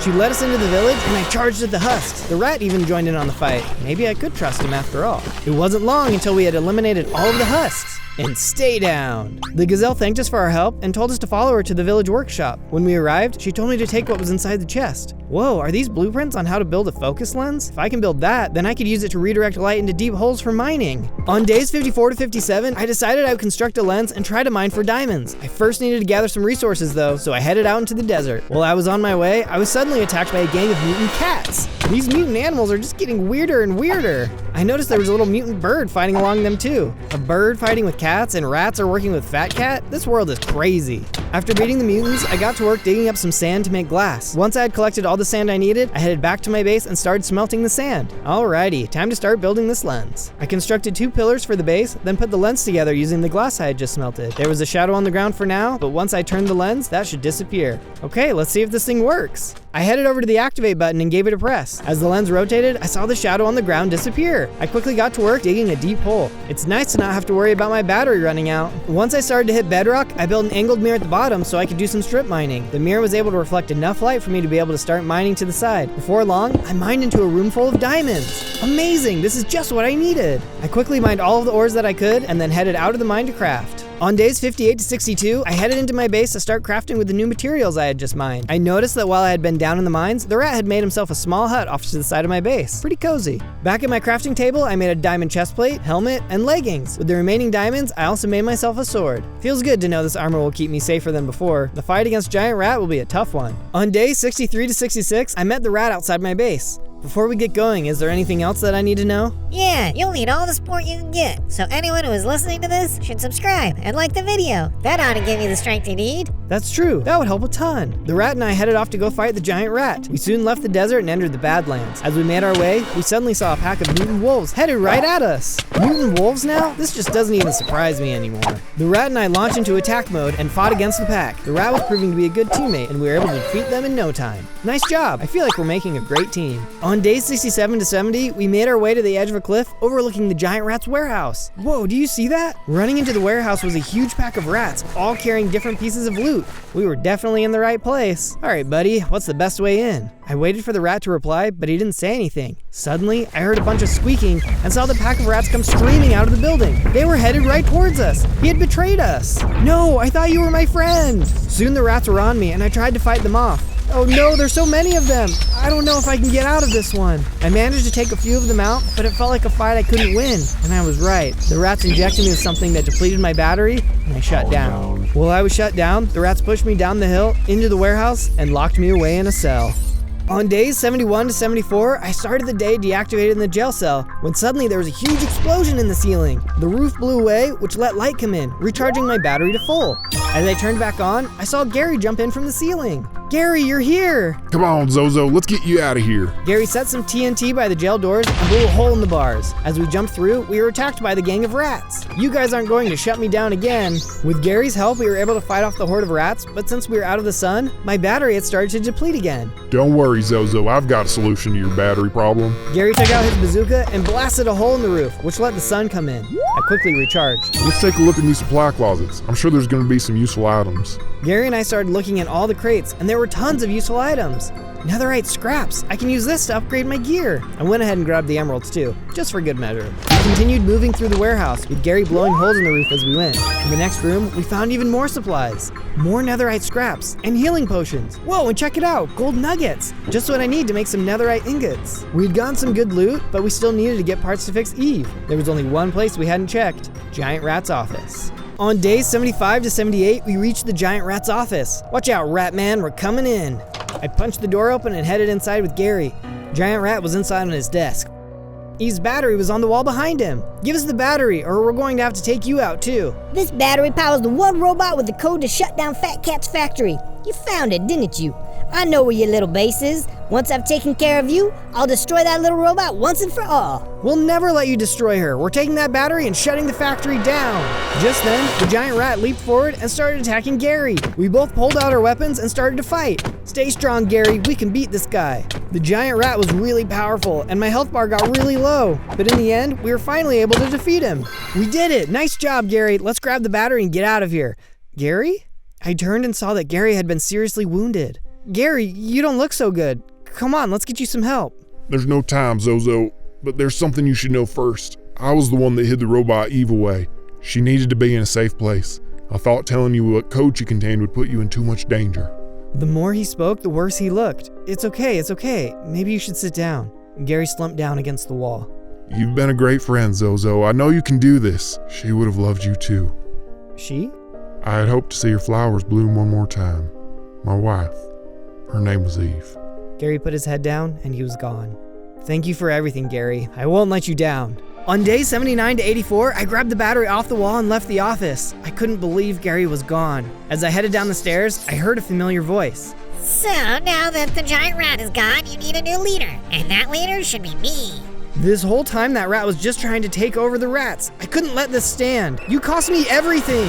I charged down the stairs and attacked the rat. I was so angry, I was able to defeat him in no time. All the other rats were so scared, they didn't even try to get involved. I've got to get this battery back to Eve and shut down the factory. I headed out to return to the base. On days 85 to 89, I arrived back at the base and put Eve's battery pack in. After a moment, she booted up and looked right at me. Hello, what's your name? Hi, I'm Zozo. Gary told me that you should have code to shut down the Fat Cat factory. Is that true? That is correct. I would be happy to assist you with doing so. Where is Gary? I would love to see my creator again. He didn't make it, but he would have wanted us to work together. I see. I'm sorry to hear it, but I agree. Gary and Eve are my best friends, and I'm sure we will be good friends too. I agree, which reminds me, do you think you could help me with something? Eve and I headed outside, and I got her help finishing the robot statue. Finishing the statue gave me the courage to be brave. Brave like my robot hero, and brave like Gary. Before long, the statue was complete. This looks amazing. Thanks for all of your help, Eve. From there, I went to work on building Eve a place to stay as well. I made sure to give her everything she needed to be comfortable. Once I finished the outside, I worked on decorating the inside with all the tools she'll need. With everything complete, I just had one more task to finish. Using the nether scraps and gold I had collected, I made a netherite ingot. Then, I used that to upgrade my diamond sword. Nothing's gonna stop us now. On days 90 to 94, I decided I should go through Gary's room to see if there was anything he may have had to help us in the final fight. As I was looking around, I came across Gary's diary. His last entry confirmed his plan to follow me to the warehouse. Under that entry was a note meant for me. If you're reading this, I didn't make it. Last thing I need to tell you is that Eve knows how to do something special. She can also craft a battery for you. With such a battery, you can function without the need for sunlight. Wow, what an amazing gift. I'll go ask her. I headed back out and found Eve. I asked her about the battery. Let me check my data logs. Scanning. Oh yes, I found the recipe. Right this way. Eve grabbed some supplies from a chest, then headed over to the crafting table. Moments later, we headed outside, and she tossed the new battery pack to me. I put it in. I immediately felt a power surge and turned into a giant robot. My battery pack showed it was upgraded too. Whoa, look at me. I feel great. Fat Cat isn't gonna know what hit him. On days 95 to 96, I headed outside to meet up with Eve. Today's the day, Eve. Let's go save the world. Eve and I took off in the direction of the factory. After a while, we arrived near the edge. Looking ahead, I could see some rats patrolling the perimeter. Once they had passed, we snuck up to the hidden entrance I had seen before. If we hit this button, it will let us inside. I hit the button and Eve and I snuck inside. Once we were in, we didn't see anyone else around. It looks like the coast is clear. Let's see if we can get to the robots inside. As we ran across the open space, we heard a squeak. A single rat guard was standing there. Maybe he can tell us where the robots are. Hey, don't move and we won't hurt you. Where are all the robots? Fat Cat gathered them all in the incinerator room. He's threatening to melt them all down because one lady robot keeps trying to lead revolts. That sounds like my mom. Thanks for the tip. We can't risk you giving us away though, so I'm sure you won't mind us locking you up. Eve shot a rat net at him, which put him in a rat sack. I picked him up and put him in my safety compartment. Come on, let's get to the incinerator room. On days 97 to 98, we entered the incinerator room and saw my mom dangling above the lava pit. We have to save her. Hang on, Mom, we'll get you out. I looked across the room and saw a lever that controlled the device, but then I noticed a rat on the other side of the room watching us. He ran towards the lever. Oh no, you don't. I ran toward the rat while Eve started shooting her laser cannon. It was a close one, but we managed to take him out before he could pull the switch. Zozo, is it really you? Mom, I'm so glad to see you're still alive. Where are all the other robots? We have to get everyone out. Fat Cat is keeping them locked in the next room over. I can get them out, but I don't know how we'll get out of here unnoticed. There's a secret entrance that we used to get in. You guys can use that to escape. Thank you, Zozo, and be safe. Fat Cat will be in the main factory. I love you. Good luck. On day 99, we left the incinerator room and made our way towards the main factory. On our way toward the factory doors, we heard a terrifying voice. Well, if it isn't little Zozo. Fat Cat was looking down at us from the factory's second-story window. Fat Cat, the madness has to stop. We're shutting down this factory one way or another. We'll see about that. Rat Pack, attack! Just then, the largest pack of rats I had ever seen came charging at us. This must have been every rat in the factory. Time to see how good my upgrades really were. Bring it on, you little creeps. Eve and I threw everything we had at the rats. With my new abilities, these rats didn't stand a chance. Eve shot them with her laser cannon, and I hit them back with my new gear. Before long, we had managed to take most of them out, which made the remaining rats all run away in fear. Yeah, you better run. Eve and I walked up to the factory door, but before going in, I turned to talk to Eve. Eve, I could really use your help in this fight, but we can't risk you getting hurt. We need you to stay safe so you can shut down the factory. I understand. And Zozo, there's something else I want to say before you go in there. Yeah, what is it? I know you'll make it through this, and I just think everyone should subscribe so they can see what you'll do next. Wow, that really means a lot to me, Eve. Thank you. I'll see you when it's all done. On day 100, I entered the factory and saw Fat Cat looking down at me from the second-story balcony. It's over, Zozo. I have the high ground. What? This little revolution ends today. I don't care how many rats you kill or how many robots you free. I'll never shut this place down. And just like that, he attacked. As we exchanged blows, it was clear to me that he was way stronger than I could have thought. You could have had a great life working in my factory and making me rich, but it looks like it's over for you. My hearts were getting really low. It didn't look like I was going to make it. But just then, a laser came out of nowhere and hit Fat Cat. Eve! Eve came in and started fighting with Fat Cat, which gave me a second to use my potions and heal up. Then I got back into the fight. You're in trouble now, Fat Cat. As I started to fight, I was able to distract Fat Cat and lead him away. While I did that, Eve snuck around to the main factory shutoff and input her code. No, my factory! Suddenly, Fat Cat stopped moving and a tiny cat popped out. He was a cat in a robot suit this whole time. There he is, boys! Get him! The pack of rats appeared and chased Fat Cat out of the factory. We did it, Eve! I'm sure the world will return back to normal in no time. Now let's go find my mom. We have a lot of catching up to do. I think Gary would have been proud. On day 1, I spawned in as the Hulk. Oh yeah, look at me, I'm incredibly tiny. I was small, but I could still punch pretty hard and jump pretty high. Before I could spend too much time admiring my abilities though, I was attacked by a bunch of baboons. Get away from me, you mad monkeys. I thought about running away, but wait, I was the Hulk. I started swinging my fists. In no time, I had pounded the baboons into the ground. Bet you thought this little green guy was an easy dinner. I decided to go looking for my friends. As I was exploring, I came across a village. While walking the streets, I noticed that it was empty and several of the buildings had been damaged. Wow, I wonder what happened here. I kept exploring but couldn't find any survivors, so I found myself a good house and went to sleep for the night. On day 2, I left the village and entered a nearby forest. Time to start punching trees. I punched down trees until my fists were starting to hurt, then set up a crafting table to make myself some wooden tools. I made all the tools I was going to need, then headed over to a nearby cave. Wood can only get me so far. Better get some stone. In the cave, I managed to find some coal, along with plenty of stone. As I was mining though, I suddenly heard a noise behind me. Ah! The little boy ran off into the cave. He had totally caught me off guard. Hang on a second, come back here. I ran off in the direction he had gone and soon caught up with him. That's when I saw a skeleton was trying to attack him. Hang tight. With my Hulk strength, I managed to take him out. Then I turned to the little boy. Please don't eat me. Eat you? Why would I eat you? So, you're not gonna eat me? No, of course not. I don't want to hurt anyone. What are you doing down here in this cave? A big monster came to our village and destroyed it. My mom told me to hide in this cave. The monster reminded me of you, but I guess you're not as big as he was. Like me? Huh, that's confusing. But do you think it's safe to go back to the village? I didn't want to break it to this kid that the village had been completely wiped out, so I didn't. It's still pretty scary out there, so our best bet is just to stay here in the cave. We can go look for your family tomorrow. On day 3, the boy, whose name was Nash, and I headed back to the village. This was going to be awkward. Nash showed me to his house, but it was completely destroyed. He was feeling really sad when suddenly we heard a cry from the inside. Someone is in here! I ran over to a pile of rubble, and underneath I could see a pair of eyes. It's Mila! That's my big sister! I quickly cleared out all of the blocks, letting the little girl out of the rubble. Are you okay? What happened here? I think I'm okay. It was a green monster that attacked us. He was big and scary.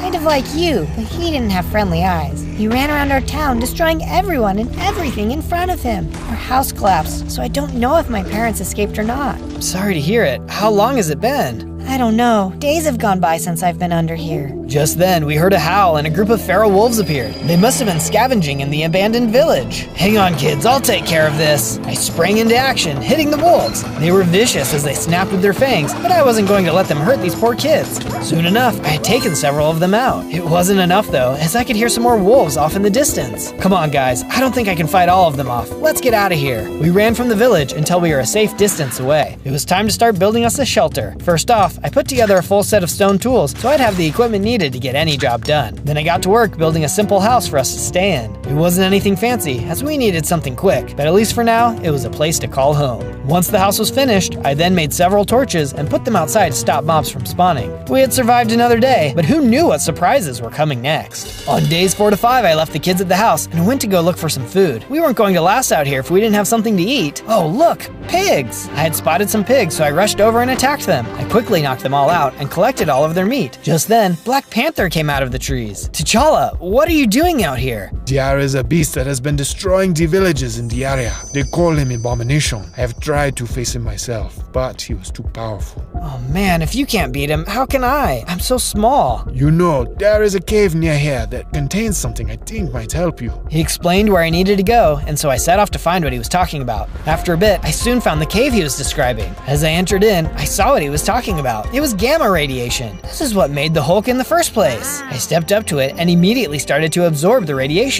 I could feel it entering my bloodstream when suddenly I grew bigger and stronger than before. Awesome! I feel like I could beat anything right now. Speaking of which, there was a roar as a Zoglin had just shown up. He must have been absorbing the radiation too. Let's try these new powers out. But much to my disappointment, he was really strong. I was losing the fight. I was taking too much damage and had no choice but to hurry and run away. On day 6 to 8, I had arrived back at the house. That's when I realized I had eaten all the meat I was supposed to bring home. Oh man, the kids are probably hungry. I turned around and headed back out. Luckily, it didn't take too long, and I quickly found some chickens. This will make a great meal for the kids. I then headed into a nearby mine to try and find some better materials. As I went deeper into the mine, I soon came across some iron. Yes, now I can finally stop using these stone tools. With my pockets full of iron, I headed back to the house for good this time. As I entered the house, the kids were really impressed with how much bigger I had gotten. Unfortunately, they were less impressed with eating raw meat. That's a good point. Let me fix that. I got right to work adding on a kitchen to the house. I'm not sure why I thought feeding them raw meat would be a good idea. I guess I'm just used to being able to eat whatever I want. With the kitchen complete, I got the chicken all cooked up. Now the kids would be able to have a decent meal. With the food all sorted out, I then started smelting down the iron ore. Using my new iron bars, I made myself a brand spanking new set of iron tools, which would be way better than my stone ones. Then I got to it, making some iron armor. I wasn't able to make a full set. I wasn't sure it would be strong enough to take on Abomination, but it would be better than nothing. That's when I realized that none of us had a place to sleep.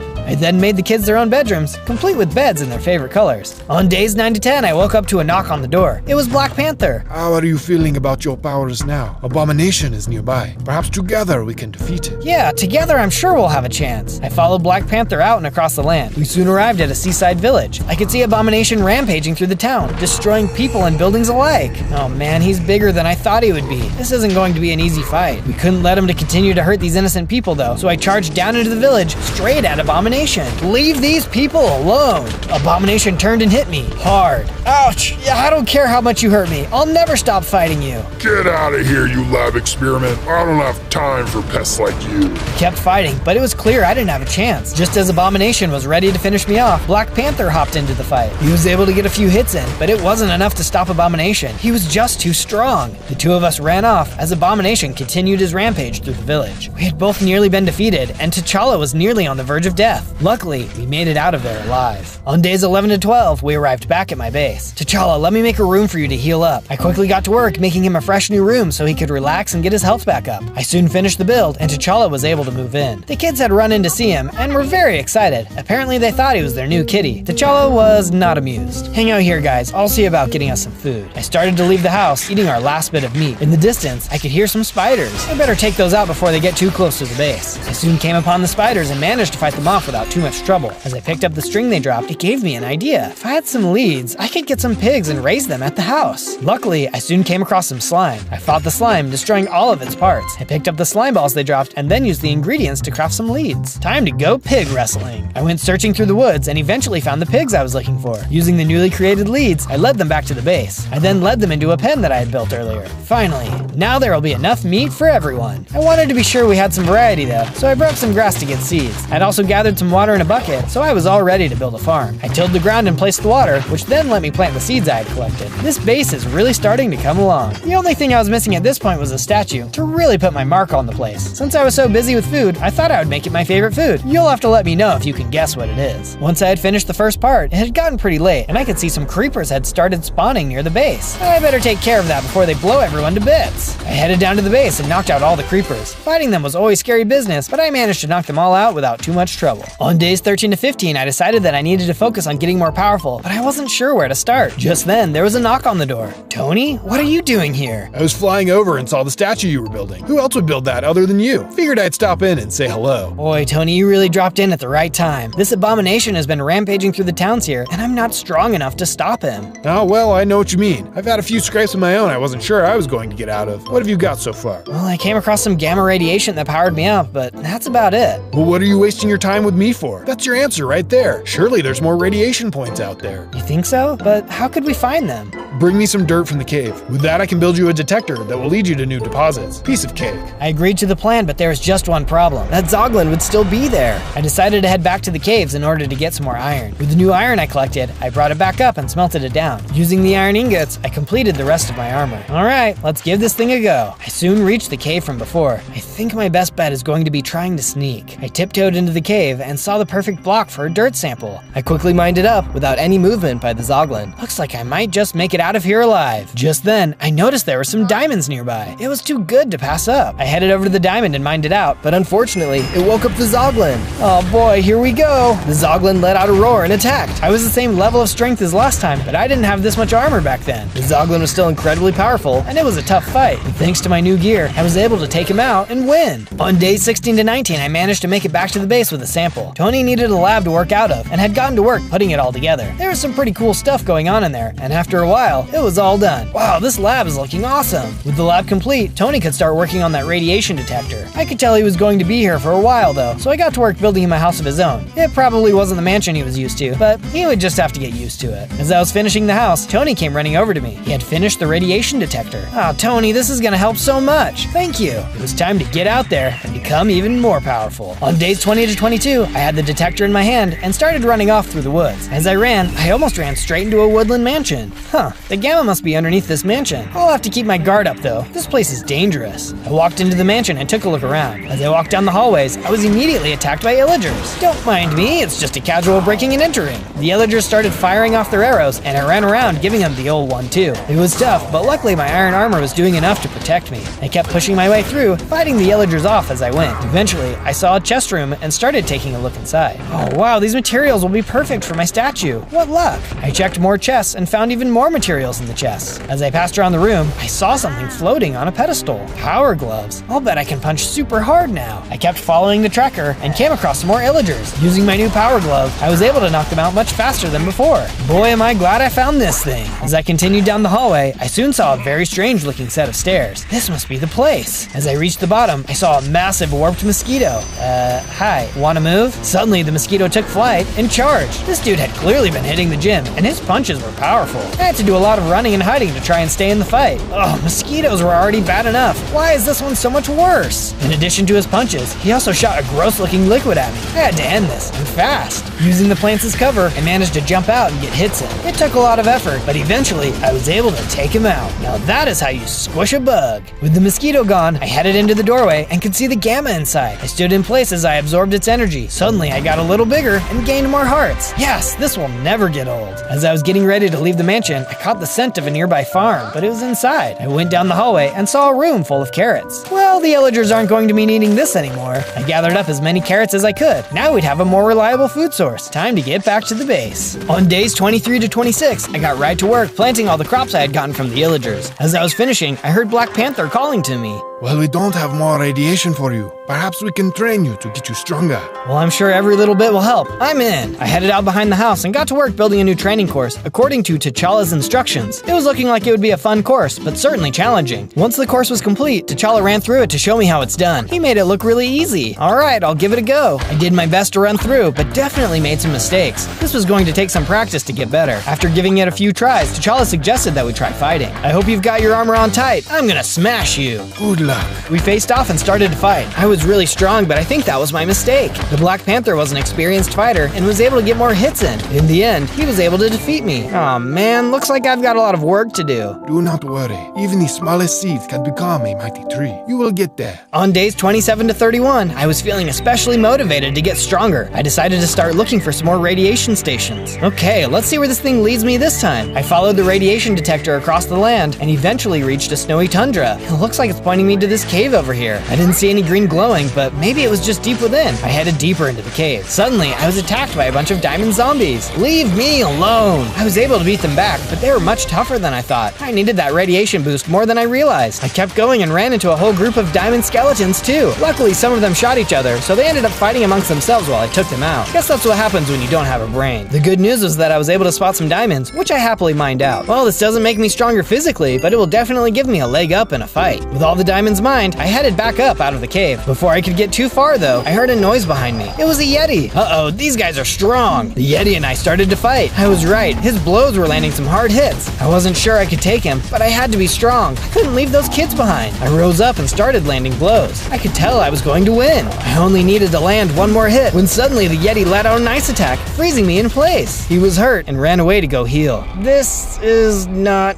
good. On days 32 to 35, I was still frozen. Luckily, the ice was starting to melt, and I was able to break free. Well, it's a good thing that Yeti left. Now, where was I? I followed my radiation detector, which soon led me to another cave. But look who it was. That Yeti! I know I can beat him, but he's probably just going to freeze me again. But I need that power. I moved closer to him, but before I could start to fight, he spoke. Wait, don't hurt me. I thought you were the Abomination. I can see that you're different, though. I try to be. What do you know about him? Not much, other than he destroyed my village. Everyone I know was lost in the battle, and I'm the only one of my kind left. What a monster. Why do you think he attacked your village? Well, my village was near a gamma radiation source like the one in this cave. My best guess is that he was trying to get to it. Oh no, it must power him up too. I've got to get to the radiation before he does. He has to be stopped. I've been watching this cave to try and stop him in case he shows up, but I trust you to stop him. I'll let you in, but be warned, there's a monster even more powerful inside. I'll take my chances. I headed into the cave. Soon, I saw what the Yeti had been talking about. Inside, there was a ghost mage. Uh-oh, here we go. The ghost mage charged at me. He wasn't going to make this easy. He looked like he had been waiting here a little too long. I'd be upset too if I didn't have any legs. But hey, at least he could levitate. Get out of my way! I swung as hard as I could, and at long last, the ghost mage was defeated. Now I could finally access the radiation. I stepped up to it and could feel the power enter into me. Soon, I was even stronger than before. Oh yeah, that's the good stuff. As I left the cave, I invited the Yeti to come and stay with us. Since his village was destroyed and he no longer had a reason to guard the cave, he happily agreed. On days 36 to 39, I got right to work building the Yeti his own room. Turned out he used to live in a world full of monsters where he would help in their mailroom. He said he got banished to our world. It was all politics. Poor guy. With the Yeti's room complete, I decided to give the base some more upgrades to make it a little safer. We needed to beef up our defenses, just in case Abomination ever found us. Once the defenses were all completed, I was starting to get hungry. That's when I headed over to continue work on my statue. By this point, you've probably got a good idea of what my favorite food is. Leave your guesses in the comments. After a bit, I had finished the second part. That's when Black Panther came running up to me. He said he was impressed by how much bigger I had gotten. He said there was still a lot more work I had to do though, and invited me to do the obstacle course again. I would, but I'm just not very good at it. It's hard to do an obstacle course when there are so many other things I'm trying to get done.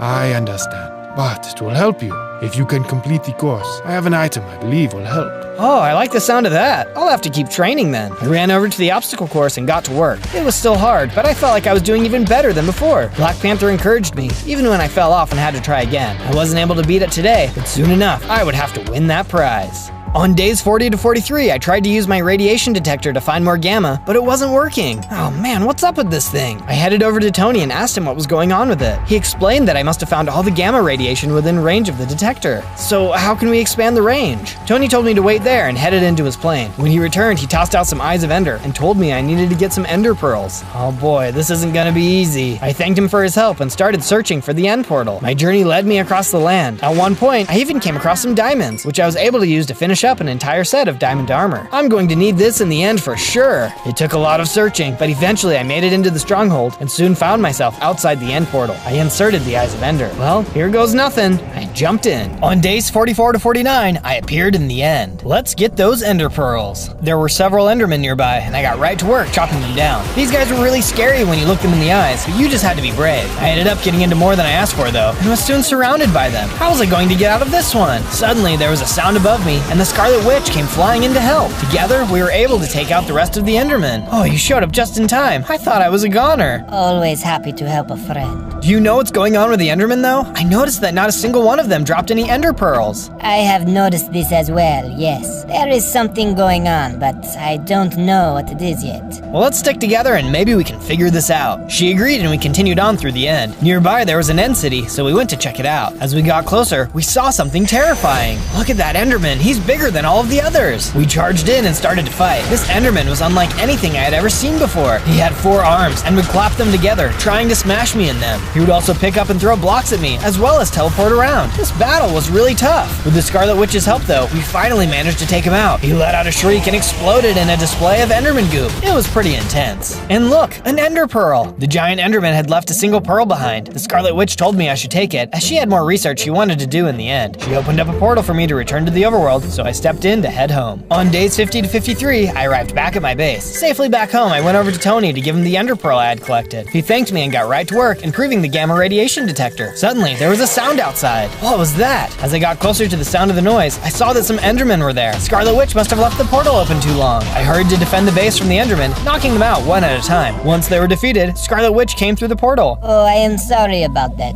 I have been in the end for so long, I forgot to close my portal. That's okay. Good luck with your research. She thanked me and headed back into the end. On days 54 to 57, I decided to go find Black Panther to do some training. What I found instead, though, was a note. Meet me in the woods north. Huh, I wonder what he's up to this time. I went north and soon found Black Panther, as well as a giant circle of stones. What's this all about? Pay attention. This circle will summon a mystical monster. Defeat it, and you will receive a special item. I stepped into the ring, and soon a magma monster appeared. He didn't seem like he was too tough, and that's because he wasn't. I jumped around and managed to take him out pretty easily. Is that all you wanted me to do? That was easy. Turn around. I turned around and saw a much bigger magma monster. Uh-oh. This guy was way stronger than the other one, and I was taking a beating. Why didn't T'Challa just have me fight this guy the first time? I felt like my training was paying off though, and soon I was winning. I got into position and managed to land the final blow, taking him out completely. Got him. Alright, now where's that special reward? Or is there another monster behind me? Black Panther chuckled and suddenly a ring of fire appeared in the arena. I stepped into it and picked up an enchanted pair of diamond boots. Wow, these have feather falling 4 on them. Now I can survive huge falls. I thanked T'Challa for his help, then left to go back to the base. On days 58 to 62, I was arriving back at the base when I saw someone standing on top of it. Who is that? As I got closer, I could see it was the Red Hulk.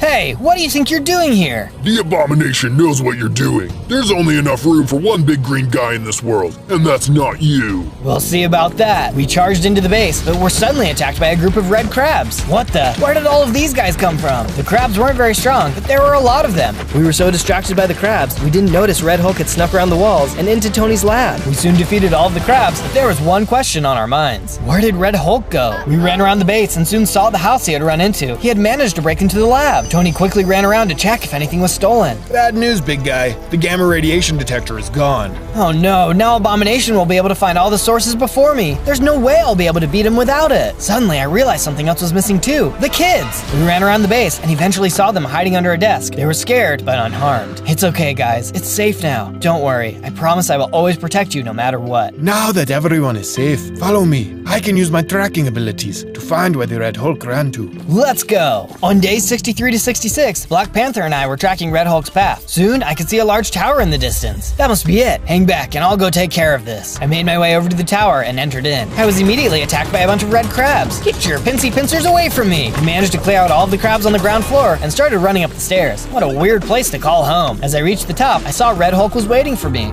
I guess I should have gotten rid of that little cat man. But no matter, you'll never defeat me. Bring it on! Red Hulk and I charged at each other, exchanging blows. It was a different fight entirely to be punching someone who was just as strong as me. You should be helping us. You are a Hulk after all. Big deal. I'm here for the strongest, and that's never going to be you. His hits were getting harder, and I was almost out of health. Suddenly, there was a flash of light, and Scarlet Witch appeared. Someone needs to be taught a lesson. Scarlet Witch started firing energy at Red Hulk, which had totally caught him off guard. We were winning! We may have been too confident though, because even though Scarlet Witch could fly, she got a little too close. Gotcha! Red Hulk landed a hit, knocking her out of the sky, down toward the ground. No, you'll pay for that! My blood began to boil, and I suddenly grew in size, becoming even stronger than before. I charged at the Red Hulk, smacking him again and again. He tried to fight back, but it was no use. Soon, he was defeated. I can't believe Scarlet Witch had to die. I'll never forget her. On the ground was the gamma radiation detector, which I happily picked up. I ran back down and out of the tower. Waiting on the other side was Black Panther and Scarlet Witch. What? I thought you were gone. What do you mean? I thought you knew I could fly. You knocked me down, but I caught myself. It seemed like you had it from there. Right, that makes sense. Well, I got stronger. Let's go. On day 67 to 70, we returned back to my base and got right to work building a place for the Scarlet Witch to stay. I was so happy to find out she survived the fight. That was way too close for comfort. I soon finished her place. Then I went on to build something for the kids. I couldn't believe Red Hulk was able to get into our base so easily. No wonder the kids were scared. If it had been the Abomination, things could have gone much worse. Soon, I finished building them their very own playroom. My armor had taken a beating in the fights, so I went over to Tony to give him supplies to fix it up. He was happy to help, so I set off to work on the statue. I then headed outside to finish up the next part of the statue. I'm sure you've guessed what it is by now, a hamburger. It's definitely one of my favorite foods. What's yours? Soon, the next part of my burger was complete. On day 71 to 74, I was having a horrible dream. I'd finally found Abomination, but something was wrong. He kept getting bigger and bigger, while I kept getting smaller and smaller. I wasn't going to be able to beat him. I woke up in a cold sweat. Oh, what's going on, kids? Sorry to wake you up, but we wanted to tell you thank you. Yeah, even though the base was attacked, we've never felt safer. We know you'll always do what you can to protect us. I assured them that that would always be true. I believed myself when I said it, but I couldn't help but feel nervous about the fight ahead. On day 75 to 78, I felt more motivated than ever to get stronger in order to protect my friends. Alright, let's see where a boosted detector takes me this time. I followed the arrow and soon found myself back in the forest where I had been training with Black Panther. It led me to the summoning circle, which suddenly transported me to the Nether. Whoa, whoa! As I arrived, I saw tons of Maga monsters who attacked. Jeez, all my friends really need to work on their portal management skills. These guys could have come through. I kept fighting and was able to get through the Maga monsters. That's when I noticed there was some ancient debris nearby. Oh, excellent! I'll be able to upgrade my armor and tools to netherite with this. On days 79 to 84, I was still following my detector through the Nether. I could tell I was close. But before I could go much farther, Abomination came out of nowhere. Well, thanks for being my guide. Looks like this is my stop. Your guide? What? Huh, all that muscle and so dumb. Didn't even realize I was following you this whole time. With this radiation, I'll finally be at my full form. No! I charged at him, but even without his final form, he knocked me out of the way, no problem. I was in big trouble. He took off and went into the volcano. All I could do was watch as the volcano started to erupt. What did he do? Suddenly, a giant abomination came leaping from the volcano and landing right in front of me. Now I am truly powered up. Your little adventure ends here. I knew I didn't stand a chance in this fight, so all I could do is run. I turned as Abomination started chasing me through the Nether. I had no idea if I was going to get away. Come back here, weakling. I'm going to crush you. I ran and ran, but suddenly I came to a giant cliff. Time to say goodbye. Goodbye. I jumped. On days 85 to 89, I was still falling. After what felt like forever, I landed in a pool of water, in a jungle. How in the world did I get here? Suddenly, a crocodile came out of nowhere and attacked. It was just a few punches, and I took him out in no time. It felt good to be able to be on the winning end of a fight again. Alright, where am I? I've got to get back to the base. I took a look at the surrounding area and realized I wasn't far from my base. But thankfully, Abomination didn't follow me. I should be home in no time. As I arrived back at my base, I went to talk to Tony to tell him everything that had happened. So yeah, now I don't know how I'll be able to beat him. Well, there might be one more gamma spot you could use. I didn't mention it before because it's pretty hard to get to. Where do I need to go? I'll do whatever it takes. It's deep inside of the Earth. Give me some time to improve the detector, and I'll be able to lead you right to it. There wasn't a whole lot for me to do but wait, so I decided to use the time to finish the hamburger statue. I know it was kind of a strange thing to build, but there was something about a giant hamburger that just gave me a sense of normalcy in this crazy world. Soon, the statue was complete. On days 90 to 94, I went to visit Black Panther. Alright, T'Challa, today's the day. I'm going to beat your obstacle course. You are already strong enough, my friend. You don't need to prove anything on the obstacle course. I have to prove it to myself. Besides, I want to win that item you mentioned. Ah yes, the item. Go on then. I ran to the course and got right to it. I could get all the strength and muscle in the world, but if I couldn't triumph a test of will, what good was it? The obstacle course was still as hard as ever, but my friends believed in me, and I had to win. Before I knew it, I had beaten the course. Yes, I did it! Well done, well done. Here is your prize, as promised. Black Panther tossed out a hammer. Is that Mjolnir? Thor's hammer? I picked it up. Wait, I picked it up! It's just a replica. I may have made it sound cooler than it was going to be. Sorry about that. That's okay. I actually really like it. It reminds me of my friend. If only he could be here too. That's when I had an idea. I headed over to the hamburger statue and started to make some adjustments. I decided to add a helmet and some arms. It wasn't my friend, but I was happy to have a reminder of him. I was admiring my statue when suddenly Thor appeared. Thor, what are you doing here? Well, I'm not really there. I'm just kind of there. But the real question is, why did you make me a hamburger? It's a long, hungry story. Don't worry about it. Sure. Say, we do sound a lot alike, don't we? Well, that's because I spent 100 days as you before. Oh yeah, that was awesome. Everyone should go watch that video next. Yeah, absolutely. All right, well, good luck on your upcoming fight. I know you'll smash it. Nice, you're always so funny. Talk to you soon. Thor disappeared. Time to go check on that new detector. On days 95 to 97, I went to Tony's to see if he had finished the detector. As I entered, it looked like something was wrong. Tony, what's going on? Tony was floating in a water tank on life support. I took a look around and saw a note lying on the table. What was going on? Only thing that could give the detector enough juice was my arc reactor. I will hang out here till then.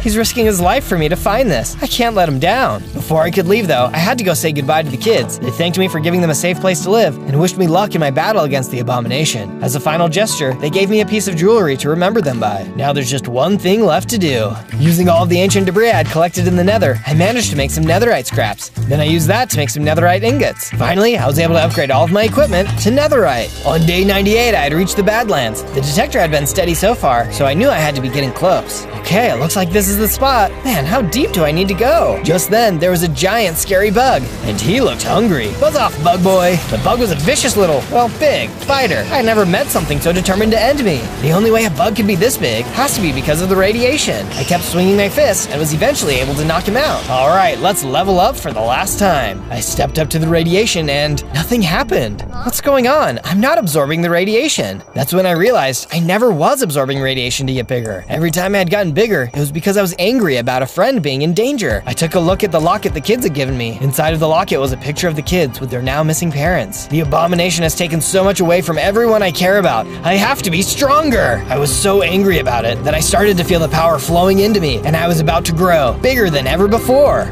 On day 99, it came bursting from the ground in my final giant form. And look how many hearts I have. Time to find the abomination. That's when I noticed that the detector could find other gamma radiation users. Man, Tony thought of everything. I flicked the switch and saw it was pointing at me. Wait, that's not right. I flicked it again and it pointed another direction. Oh no, it's pointing to my base. I took off running. My friends were going to be in trouble. Back at the base, there was an explosion outside the walls. The kids hurried and ran under the desk for cover. Here he comes, Wanda. Get ready. Abomination came breaking through the wall as Scarlet Witch and Black Panther tried to hold him off. They were doing their best, but he was too strong. As I got closer to the base, I could see the fight was intense. I hurried and jumped in.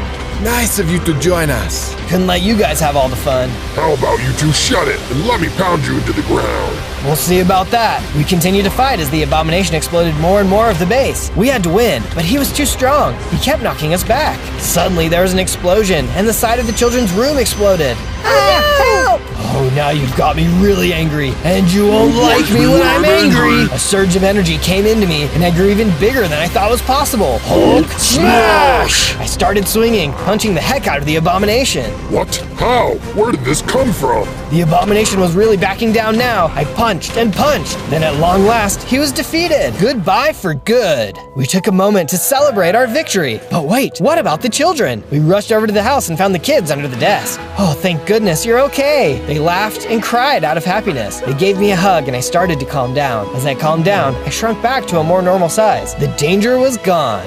On day 100, we took time to rebuild the base. The danger was gone, but who knows when it would strike again. But when it did, we would be waiting, and we would be ready. On day 1, I spawned in as a baby Na'vi from the movie Avatar. I was surrounded by a bunch of other Na'vi, but I was the only baby. Why am I a baby? Are you my parents? Just then, Colonel Quaritch showed up with a bunch of soldiers. Consider this a warning. In 100 days, I'm going to attack and destroy the Tree of Souls. Without the Tree of Souls, all the Na'vi will disappear. Everyone around me was angry, and they attacked. It was no use though. We were no match against the Colonel and his men. Quick, Zozo, take this. My parents threw me a ceremonial bow and some arrows and told me to hurry and hide deeper in the cave. No, wait! My parents joined the fight, but they too were quickly defeated. I had no choice but to run away and hide in the cave. I have 100 days to stop the army from destroying the tree, but how can a baby like me stop an entire army? On day 2, I ran deeper into the cave. I had to be careful because I only had 4 hearts. Just then, I heard footsteps behind me. Someone was coming. I hurried and hid. A few military guys came running up and stopped in the tunnel. Did you see where that little baby Na'vi went? Colonel is going to make us do 200 push-ups if we don't find him. You mean that baby? Uh-oh, they saw me. I hurried and pulled out my bow, trying to hold them off. It's not working. I can't die already. Suddenly, something came running up to me. It was a hexapede. On my back. Hurry. What's your name, little guy? It's Zozo. What about you? Nikayu. Pleased to meet you. On day 3, Nikaru and I had reached an area deep in the woods. The space was filled with all kinds of creatures. Wow, I was wondering where you guys went to hide from the soldiers. Nikaru then brought me to the wise old leader of the hexapedes. And what brings such a small Na'vi to a place such as this? I told him about the soldiers and how they had ambushed my colony. I also told him that I had less than 100 days to save the Tree of Souls. If they destroy the Tree of Souls, all life on our planet will disappear. We must protect the tree at all costs. You aren't planning on taking the whole army down alone, are you? They took out my whole tribe, so it's just me. You're going to need all the help you can get. I'm too old to fight, but please take these supplies to aid you on your journey. Thank you. I don't know how I'm going to stop them yet, but I will do everything I can. We believe in you, but be careful. Colonel Quaritch will not hesitate to destroy anyone who stands in his way. I nodded and prepared to leave. Before I could get too far, Nikaru stopped me. This battle affects us all. I'm strong and can help you in the fight. I would love to have your help. Let's do this. On days 4 to 5, I decided it was time to start preparing myself for the fight. I went around punching trees and got enough tools to make myself a crafting table. With the crafting table completed, I then made myself a wooden pick. Let's get stony. Using my wooden pick, I mined a bunch of cobblestone, then used the cobblestone to craft a full set of stone tools. After I finished crafting, I realized it was starting to get late. I better start building my base. I can't risk getting attacked at night. I quickly got to work, building myself a base. I had found a giant tree and decided to build a base inside of it. I built rooms for both Nikaru and me to live in. It's just a simple base, but it should keep us safe for now. By the time I finished building, it had gotten late. That's when some spiders attacked out of nowhere. Oh no, I spoke too soon. I swung my sword furiously and was able to take them all out. Just then, I felt a burst of energy and gained 10 hearts. Oh yeah, I'm even stronger. Before I went to bed, I decided to set up some torches. No more random mob attacks for me. On days 6 to 8, I woke up and decided to check the village from earlier for survivors. As I looked around, I saw that the soldiers had totally trashed the place. Then I saw a girl running from a soldier. Hey, why don't you pick on someone your own size? The soldier heard me yelling and stopped running after the girl. Then he turned and ran toward me. I had gotten stronger, so I wasn't afraid. I used all of my weapons and abilities, but he was still really strong. It was an intense battle, and we ended up on a balcony. I swung as hard as I could and knocked him over the edge. As the soldier disappeared, I saw he dropped something. The girl he was chasing ran over and picked it up. Find anything good? It looks like a map to a prison. Thanks for taking that guy out, by the way. What's your name? My name's Zozo. What about you? Neytiri. Nice to meet you. What were you doing out here anyway? When these soldiers attacked the village, I escaped during the fighting. I came back to try and find my parents. It looks pretty empty here, but maybe the prison on that map is where they're being held. I'll try anything. Let's go. On days 9 to 10, Neytiri and I made our way toward the prison. We carefully followed the map and soon saw a small prison in the distance. That must be it, but it looks like there's no guards. Let's get closer and find out. Just then, a grenade was tossed in front of us, blinding us. When we came to, a tough-looking soldier jumped out and attacked. They must have seen us coming. I tried my best to fight him off, but he was too strong. This was a fight I wasn't going to win. Neytiri and I had no choice but to jump down the tree and run away. Once we had gotten far enough away, we paused to talk. It looks like we're not strong enough. This all feels so helpless. Don't worry, we can figure it out. In the meantime, you can stay at my base. On days 11 to 12, Neytiri and I arrived back at the base. I hurried and built her a room to stay in. Thanks for looking out for me, Zozo. No problem. I wanted to ask you though, what do you know about the Colonel and these humans? I doubt I know much more than you, but when our village was under attack, I did overhear the Colonel saying he will rule over our planet once we're all wiped out. We can't let that happen. I was feeling angry about the Colonel, so I decided to look for more materials. I soon found some iron and coal. Back at the base, I loaded up some furnaces and started smelting. Then I crafted some iron tools, along with some iron boots and leggings. Nekaryu then came over to me and let me know he was feeling a little hungry, so I went out to try and find some food. After some walking, I found some carrots. Oh yes, I'll love these! I returned back to the base and dropped off the carrots to Nekaryu, then headed outside to start a carrot farm. Now we'll never run out of food.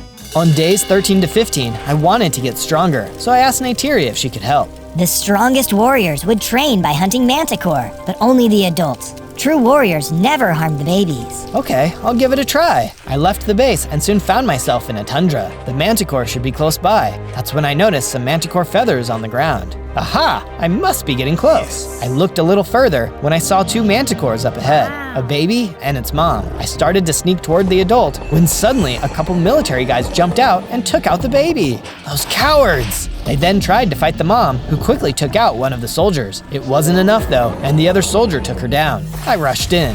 What do you think you're doing? The Colonel has given us orders to destroy all the animals. We can't have you Na'vi trying to get stronger now, can we? That's assuming I'm not strong enough already. I charged at the soldier, angry at their disrespect. The soldier thought he was a tough guy, but in a few moments, I showed him up and took him out. As he disappeared, I saw he had dropped a manticore heart. I picked it up and took it with me back to the base. Back home, I went over to Neytiri and told her what happened. Then I showed her the manticore heart. That is what our warriors are after when they fight the manticores. Eat it. Eat it? If you say so. I scarfed down the manticore heart, and to my surprise, I gained 6 more hearts. Now that's some powerful stuff. On days 16 to 19, I headed out to do some more exploring. As I wandered, I soon found an ogre village. As I watched the ogres living peacefully in their home, I suddenly remembered my own life, a time where I lived peacefully with my own parents. Those evil humans want to break up all these wonderful families. I won't let that happen.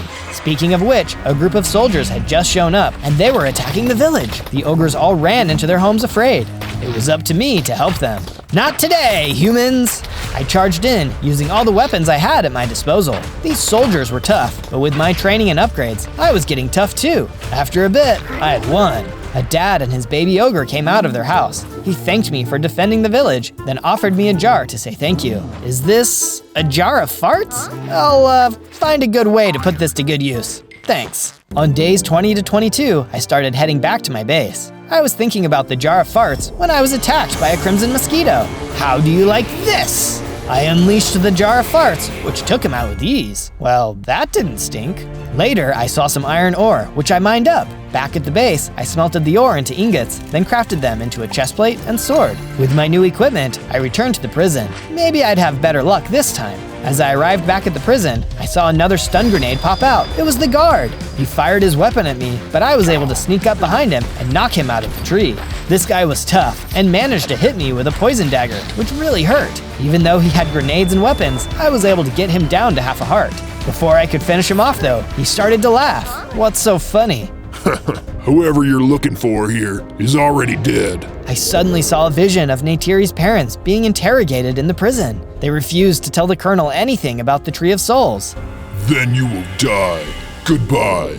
Back in the present, the soldier tried to attack me again. He was weak though, and I finished him off. Inside the prison, I saw it was empty, apart from a necklace memento.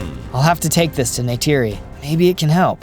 On days 23 to 26, I arrived back at the base with some bad news for Neytiri. I soon found her. Hey Neytiri, I managed to get into the prison, but I'm afraid it's not what we were hoping for. My parents are gone, aren't they? I'm afraid so. I thought that might be the case, but Was hoping maybe I'd be wrong. If it helps, I did find this. I gave her the memento. I could tell it really helped her feel better. Thank you, Zozo. But hey, I have something to show you. Neytiri brought me outside and showed me that she had collected some chickens. This was perfect, as I was starting to run low on feathers for arrows. I got right to work, building them a chicken coop, then bringing them into it. I then went out to get more supplies. I found more iron, as well as some diamonds. I made an iron helmet to complete my armor set, then crafted a diamond pickaxe. To finish it all off, I got to work improving the base. I wanted to make it a little nicer for everyone. When I finished, I realized it was missing something. I think it just needs to be a little bit more avatar-y. On days 27 to 31, I headed out to find the materials I needed. On the way, I ran into a couple chocobos. Hey, are you guys okay? We're looking for our favorite food, nightshade berries. These soldiers kicked us out of our land, so we don't know where to find it. I don't know where to look, but I'll keep an eye out. I invited them back to my base in the meantime, to which they happily agreed. I soon came across the soul lights I was looking for and started mining. Suddenly, a flock of pateras started to attack me. Hey, I'm not bothering you. Leave me alone. I managed to fend the pateras off, and then I finished mining up the soul lights. Back at the base, I used the soul lights to finish the decorations. It was looking really great. I then built the chocobos their own rooms to stay in. They were really happy about that. Then Nakaru came running up to me. The soldiers are attacking my herd. Come quickly. I jumped on his back and we rode off to help. On days 32 to 35, we hurried back to the herd. As we arrived, I could see the place was filled with soldiers. We've got to help them. I rushed in, knocking out as many soldiers as I could. The hex beads had really hurt them, so I was able to finish several of them off. That's when I saw a soldier fighting the elder. Hey, get away from him! The soldier hit the elder, a hit he surely couldn't survive. No! I rushed in and took out all of the remaining soldiers. I approached the elder, but it was too late. Zozo, stay strong and keep fighting. And please, keep looking after my son. And before I could respond, he died. Nakaru, I'm sorry. I didn't know he was your dad. All I could think about was the moment my parents died. My heart hurt for Nakaru. It's okay, Zozo. Looks like we're both orphans now. We still have each other. You can stick with me for as long as you want. On days 36 to 39, I decided to spend some time out alone. It had been a rough few days. That's when I heard someone call out to me. Hey, you! Wait! What's going on? My house has been taken over by a boar! Everyone is too scared to help me. Okay, sure. I'll help. Tell me where to go. I headed off in the direction the goblin had pointed me. I soon saw the cave he described, and when I went inside, the boar attacked me. Hey, don't be so mean! The boar was tough, but I finally managed to beat them back. I was about to deliver the final blow when a voice cried out. Wait! Please don't hurt my mom! I turned and saw a baby boar. I asked them why they were in someone else's house, but before they could answer, the goblin from earlier showed up. What are you waiting for? Take them out! Wait, something isn't right about this. Just then, the goblin went to attack the boar. But before he could do any real damage, I stepped in and took him out. Thank you! That goblin was trying to kick us out of our home. Wait, that's what he said you did to him. He was lying so you'd come after us. That's when I noticed he had dropped a note. It was from the Colonel. It read, "Destroy as many animals as you can, and you will be rewarded greatly. He's trying to turn everyone against each other. We've got to hurry and stop him." On days 40 to 43, I arrived back at the base. I felt bad for everyone who had lost a friend or family, so I decided to improve the base. I went around and made each room a little nicer. Now that's looking great. I'm really worried about the herd. My father had really given them a home. Then tell them all to come live here. Nakaru went to tell the other animals, and I got ready, preparing a place for them to stay. We were all going to be one big happy group, and I couldn't wait for everyone to arrive. Just as I finished up, the chocobos from earlier came over to chat. They told me they were now big fans of carrots, but unfortunately they were going to need their favorite food. Otherwise, they couldn't survive.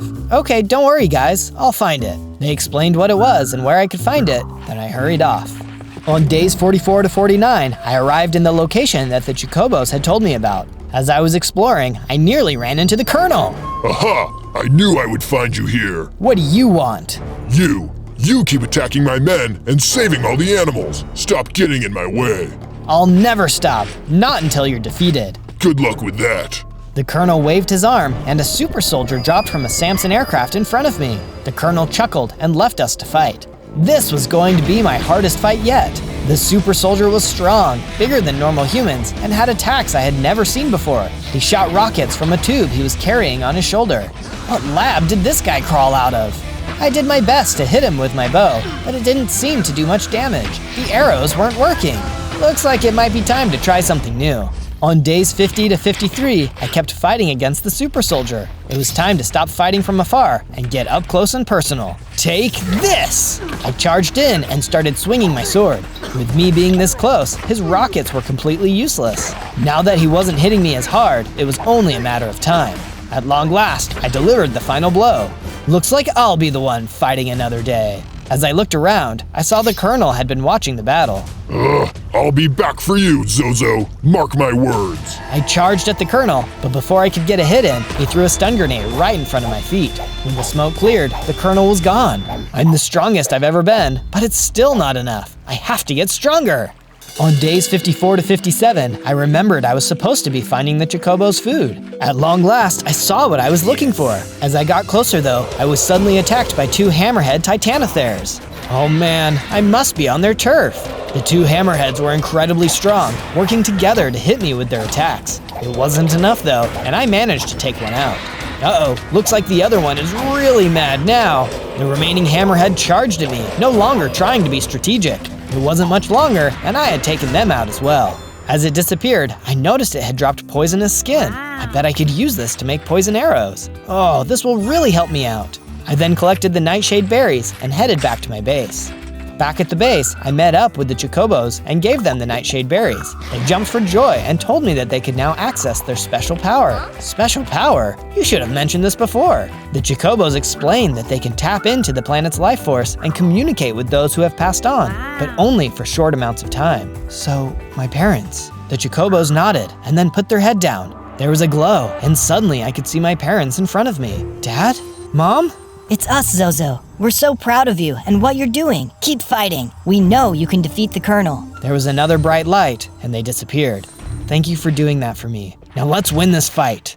On days 58 to 62, I got to work planting some of the nightshade berries so the Chocobos would have a constant supply. As I finished, Neytiri came up to me. Thanks for getting these planted. I've been enjoying taking care of the other plants, so I'll make sure these are good as well. I thanked her, then left to try and go find some more diamonds. As I went deeper and deeper into the mines, I soon found a whole bunch of diamonds. Before I could start mining though, I was attacked out of nowhere. What are you doing down here, you creep? I then mined up all the diamonds and went back to my base. With my diamonds, I made myself a couple of pieces of armor. Then I headed out to the farm and made some improvements, so Neytiri could feel happy while she worked on the farm. On days 63 to 66, one of the Chocobos came running over to me. They told me they had spoken to a great warrior who had died long ago. This warrior told him about a powerful weapon that could defeat the Colonel. That could be the very thing we need to win. The Chocobos told me that it was in a different biome and told me where to go. I set off right away, and I soon reached the vortex. As I searched, I soon saw a temple, and I noticed there was a Leonopteryx flying around overhead. As long as he doesn't bug me, I won't bug him. I approached the temple and headed inside. This had to be where the weapon was kept. Suddenly, a Thanator jumped out. I took my sword, ready to fight. Then the Thanator spoke. Wait, don't attack. I thought you were going to attack me. Of course not. I'm super nice. This temple is my home, but some other not so nice mobs have kicked me out. Oh man, well I'm looking for some kind of ancient weapon here. Do you know anything about it? It's possible. The temple is filled with all kinds of old relics. Clear the place, and you can take whatever you want. Deal. On days 67 to 70, I followed the Thanator deeper into the temple. As we walked, I noticed several pieces of art and books that looked like they were centuries old. Eventually, we stopped outside a room, and he turned to me. They're in there. Viper wolves, and lots of them. I'll take care of it. You hang tight. I ran into the next room, and sure enough, there were a bunch of Viper wolves. They immediately attacked, and I did my best to fight them off. My ticket to beating the Colonel could be hiding here. I had to win. Time to say goodbye. I kept swinging, and at long last, the Viper wolves were all defeated. I heard a noise in the corner and saw there were some smaller Thanators hiding nearby. Thank you, Zozo. This is my family. They all thanked me, and I took off to look for the weapon the ancient warrior had mentioned. I looked and looked in every nook and cranny, but there was nothing. Shoot, the weapon must not be here anymore. I met back up with the Thanator and invited him and his family to live at my base, but he said they were happy here. I thanked him for letting me look, and then left to go back to my base. On days 71 to 74, I left the temple as the Leonopteryx circled in the sky above. I paused for a moment. Did you know this isn't my first adventure? You can watch more of my videos after this one is over. Just search for Zozo, Z-O-Z-O. I was getting closer to my base when I came across a group of soldiers. More of these guys, huh? Not for long. I charged in and started taking them out. The less pesky soldiers there were, the safer the land would be. Soon, I had taken them all out. That's when I noticed one of them had dropped a note. It said, To all soldiers, there is a Na'vi named Zozo who needs to be defeated immediately. I, Colonel Quaritch, am working on a special weapon to destroy the Tree of Souls. It will be done at the end of the 100 days, but this Zozo needs to be dealt with immediately. All soldiers will be on double shifts until he is destroyed. It looks like I'm making a dent. But what is this weapon he's working on? I have to find a powerful weapon of my own, and fast. On days 75 to 78, I arrived back at my base and went to talk to the Chocobos. I went to the temple and searched everywhere, but I didn't see it anywhere. The Chocobo was really confused, as the spirits they talk to are rarely wrong. But unfortunately, they didn't have any other ideas. They promised to try and figure it out. I decided that in the meantime, I would improve the base. It was starting to look really good now. I could tell everyone was really happy, and I hoped it could always be like that. When I had finished making my upgrades, Neytiri came over to talk to me. Zozo, I have some great news. What is it? I have been experimenting with the plants and developed a superfood. I want you to be the first to try it. I picked it up and ate it down. It was delicious. Suddenly, I felt energy flow through me, and I grew even bigger, with even more hearts. Whoa, this is awesome! On days 79 to 84, I decided to test out my strength. I soon arrived in a new place and spotted the perfect test subjects. How do you like me now? I jumped in and managed to take them out in just a few hits. Now that's what I call power. Just then, I spotted someone watching me from afar. It was another Na'vi. He came over to me. You're pretty strong. Thanks. I can take on anyone. You could be stronger though. Oh, what makes you think so? Well, I'm stronger than you. Check it out. The Na'vi hit me, and he was right. He was strong. Ouch! Okay, you didn't have to hit me. I believed you. What's your secret? Come, I'll show you. The Na'vi then put me through a training program. He had a lot of good advice, and I was able to learn so many new things in a short amount of time. Once we were done training, the warrior tossed me an upgraded bow. Thanks, I'm feeling even stronger already. By the way, how did you get so strong? It was my mission to ride a Leonopteryx, but I've never been successful. Now I don't even know where to find one. I didn't know you could ride those. I actually saw one not too long ago. I could show him to you. No, I'm much too old now, but I think you could do it. Yeah, I'll give it a try. Say, why don't you come live at my base with me? No thanks, the wilderness is where I belong. I thanked him for his help, then turned to go back to my base. On days 85 to 89, I returned to the base and saw it had been attacked. Buildings were broken and no one was around. Oh no, what happened? Where is everyone? I ran around the base, looking to see if I could find anyone. I soon found Nikaryu. He was injured and hiding in one of the ruined buildings. What happened here? The soldiers, they came out of nowhere. They took Neytiri. Oh no, I have to save her. Where did they go? Are you okay? Yes, I'll live. Quick, they only left an hour ago. They went that way. I hurried in the direction Nikaryu had mentioned, looking for any signs of the soldiers. Then I heard someone calling for help. Neytiri! I ran toward the sound, but saw it wasn't Neytiri. It was a dire horse, who was clearly injured. Before I could say anything, it spoke. Are you looking for that girl? Yes, have you seen her? I tried to stop them, but they knocked me out of their way. They're moving quickly, faster than you can run. But there is another way. What's that? Nearby is a special plant. Blue orchids grow on top of that tree right over there. Harvest one of the leaves and rub it on my wound. Then I can carry you to them in no time. Okay, show me the way. He told me where to go, and I ran off. I soon saw the tree. It was extremely tall, and the leaves I needed were at the very top. Let's get jumping.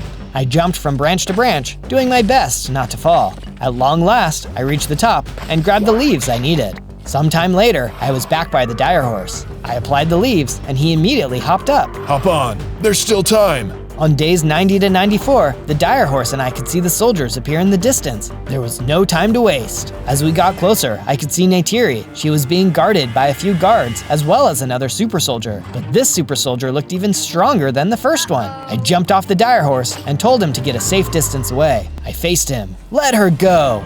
Come to save your friend, huh? You'll never win. Get this Na'vi punk out of my sight. The normal soldiers charged at me, but I knocked them out with just a few hits. Huh, you're stronger than you look.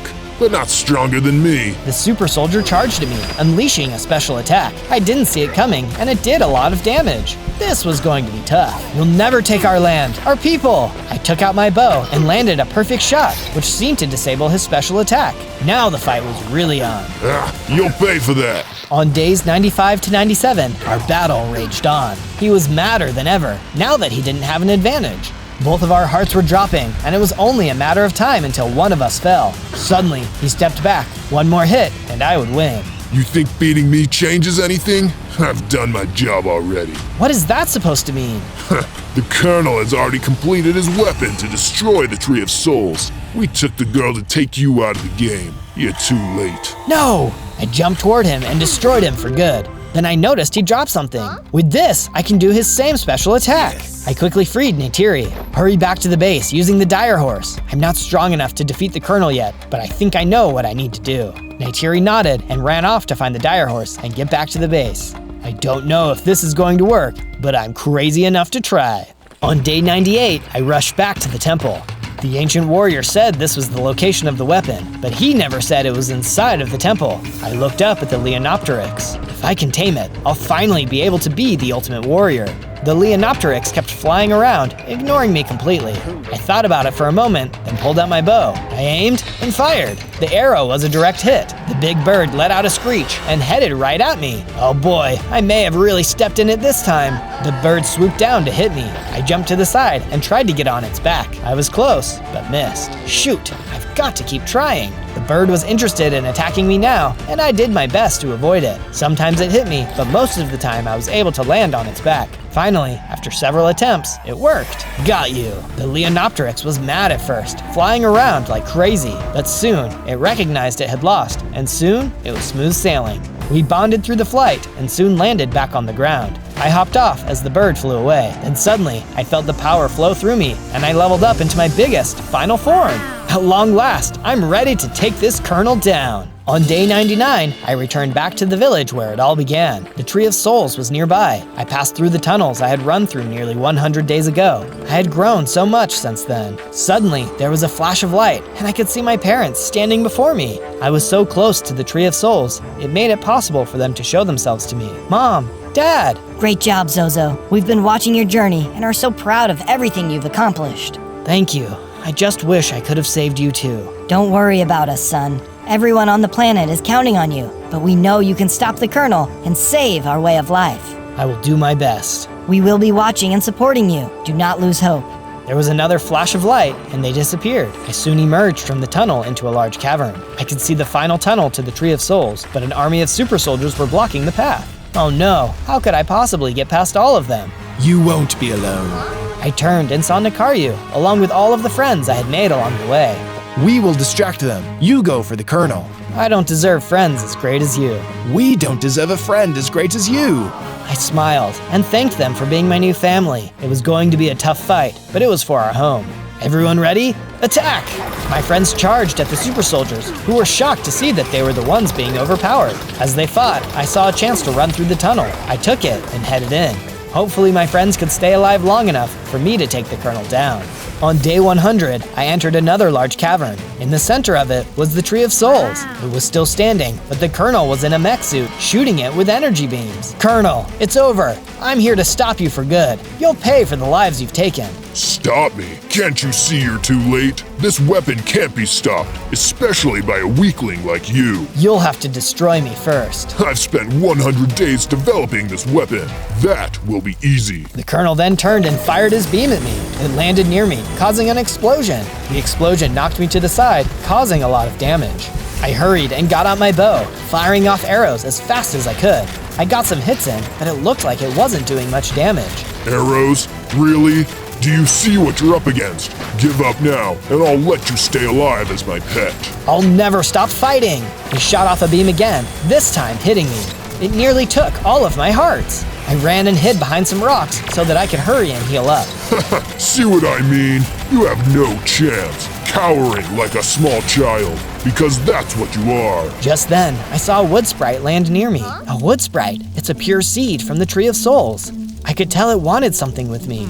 Accept me. I closed my eyes, and the wood sprite flew into me. I felt myself get stronger. Suddenly, more and more wood sprites started to appear and start flying into me. The power of generations began flowing through me. I grew even bigger and now had 100 hearts. I stepped out to face the Colonel again. What?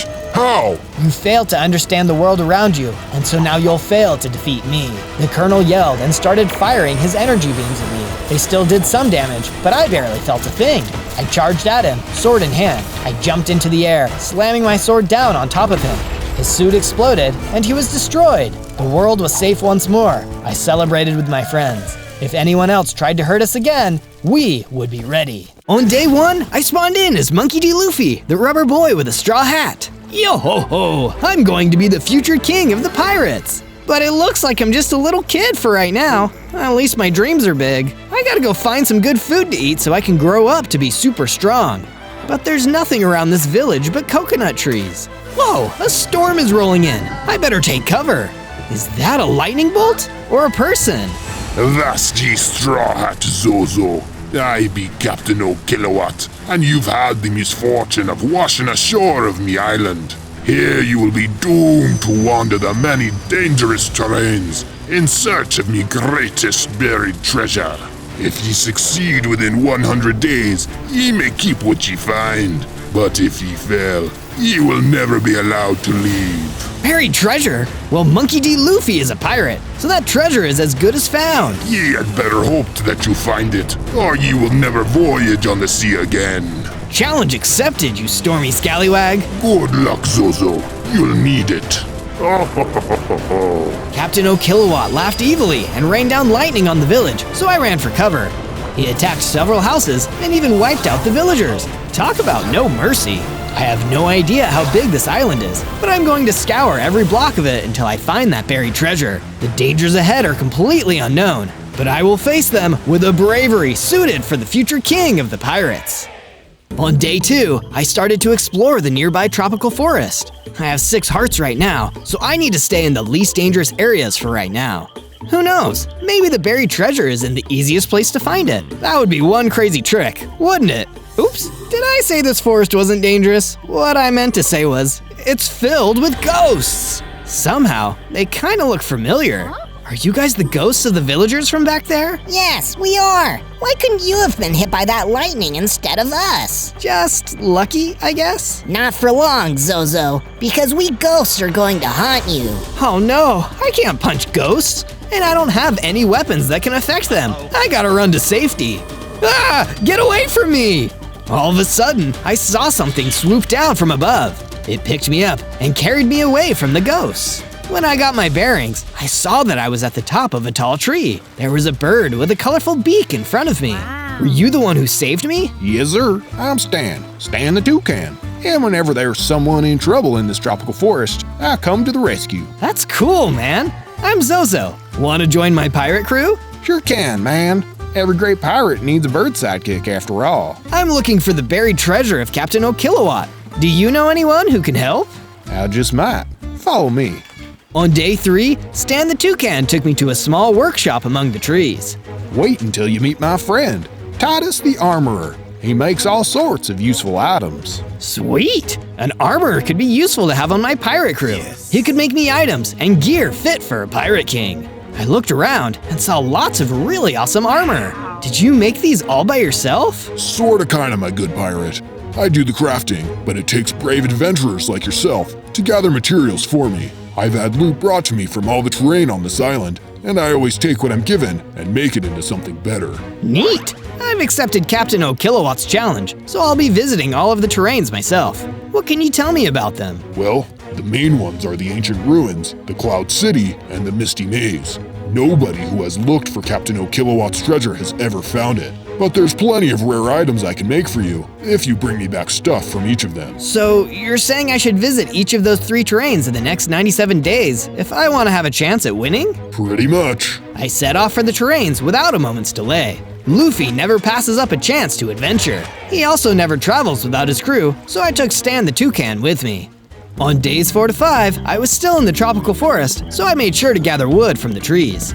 Once I had enough, I made my first set of tools. The wooden pickaxe will serve me well in gathering stone, but I won't be needing them for long. because I'm gonna use that stone to craft myself a set of stone tools. Alright, time to build a base for the brand new Straw Hat Pirate crew. I laid a bunch of wood blocks for the foundation and made sure to give lots of space for all the new friends I'm going to recruit. I get the captain's quarters, of course, and Stan gets a birdhouse all to himself. I too can believe this base is wonderful, Captain Zozo. Oh, I get it.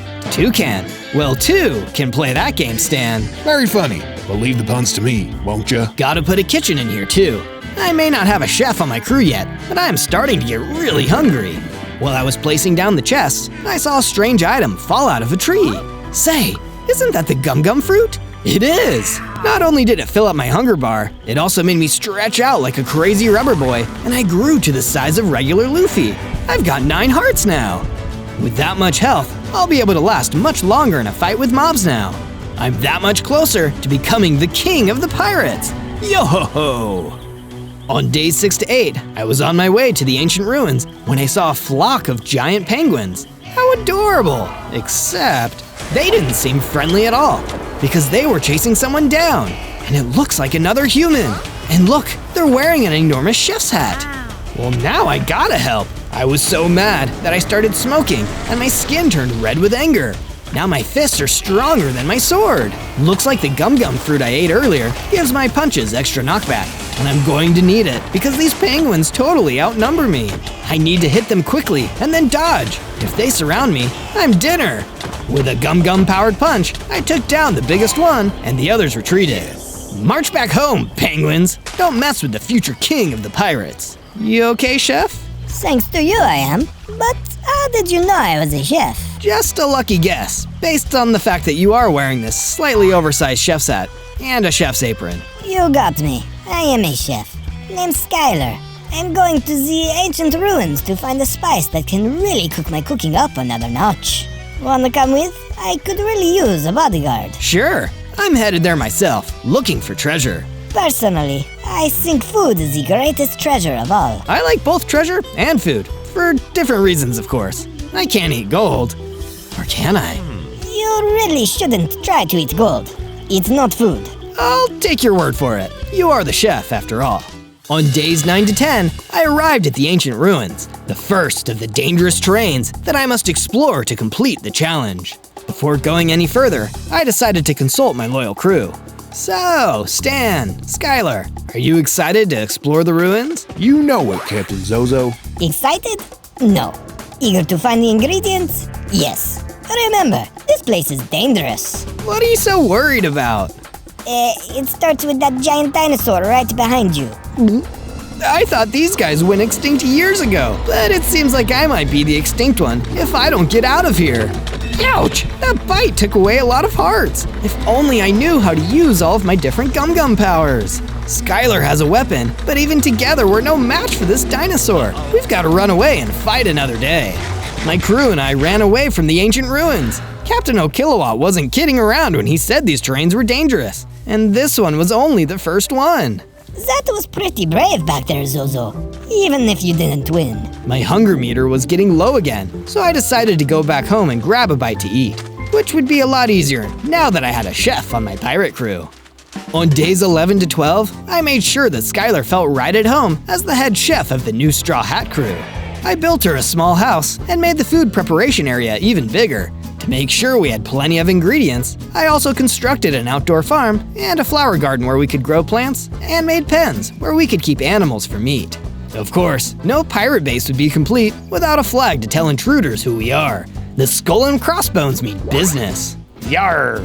We'll be heading back to the ancient ruins in a few days. Anything else I should know about that place? I heard that Captain O'Kilowatt has members of his own pirate crew guarding each of the terrains. No way! He has a crew of his own? Yes, and you are going to become a part of it if you fail the challenge. At least, that's what happened to all the other ones who tried it before. He forces people to join his crew? That's terrible. I can't let that happen to me. Just be careful, Zozo. The other pirates thought that way too, before he got them. Don't worry about it. I'm not like those other pirates. I'm gonna be king of the pirates. I can talk big, but these former challengers would all be strong opponents. I had to get in gear to face them. I decided to train my battle skills by fighting some cave centipedes underground. I gave their legs to Titus the craftsman, and he was able to make me a special suit of armor that could climb walls. That'll come in handy later. On days 13 to 15, I was in the tropical woods when I realized I needed a new way to train. Stan, what should I do in order to get stronger? I need to become powerful enough to take on the dinosaur in the ancient ruins. Have you thought of going to one of the other dangerous terrains first? Maybe you'll be able to find something to help you there. That's a good point. Might I recommend the Cloud City? With your new climbing ability, you should be able to get up there through the mountains. I'll leave right away. I set off for the highest point on the map, climbing the walls with my centipede leggings until I reached the top. At the top of the mountain, it started to snow and visibility decreased.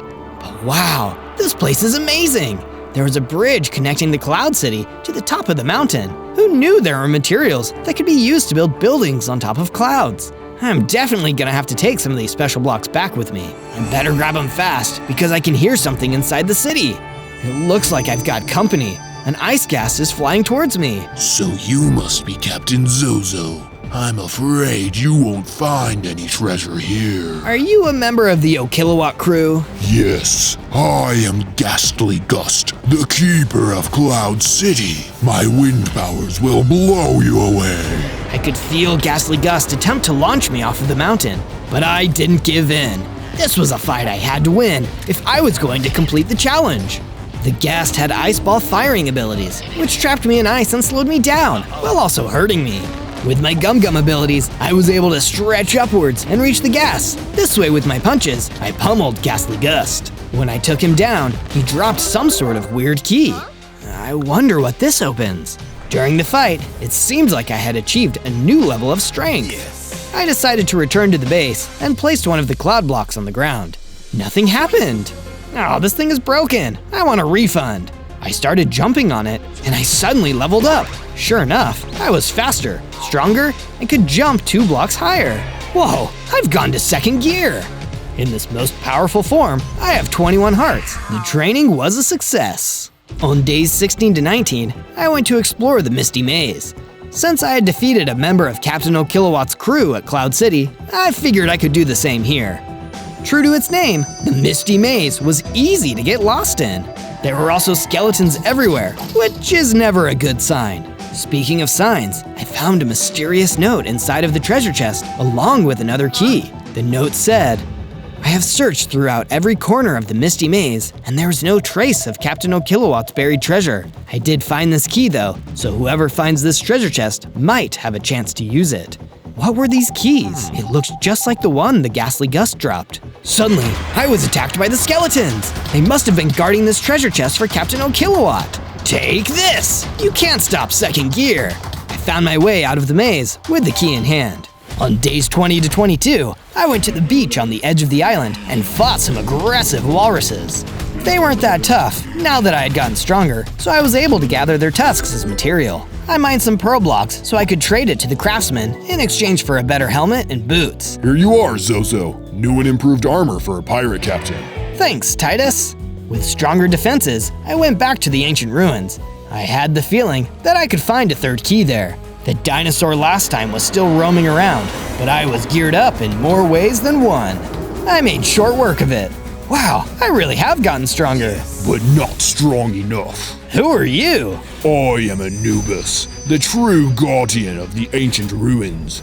I've been sent by Captain O'Kilowatt to defeat you here and now. He must really want to protect that buried treasure. Let me guess, it's here, in the ruins? You wish. The treasure is in a place where you'll never reach. Was the buried treasure not in any of the terrains I'd been to so far?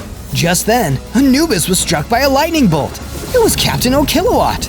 But why did he attack his own crewmate? You were a fool to give away clues so easily, Anubis. I have no room on my crew for fools. I was tempted to fight him then and there, but I knew I wasn't strong enough. So I just grabbed the key he dropped and ran away.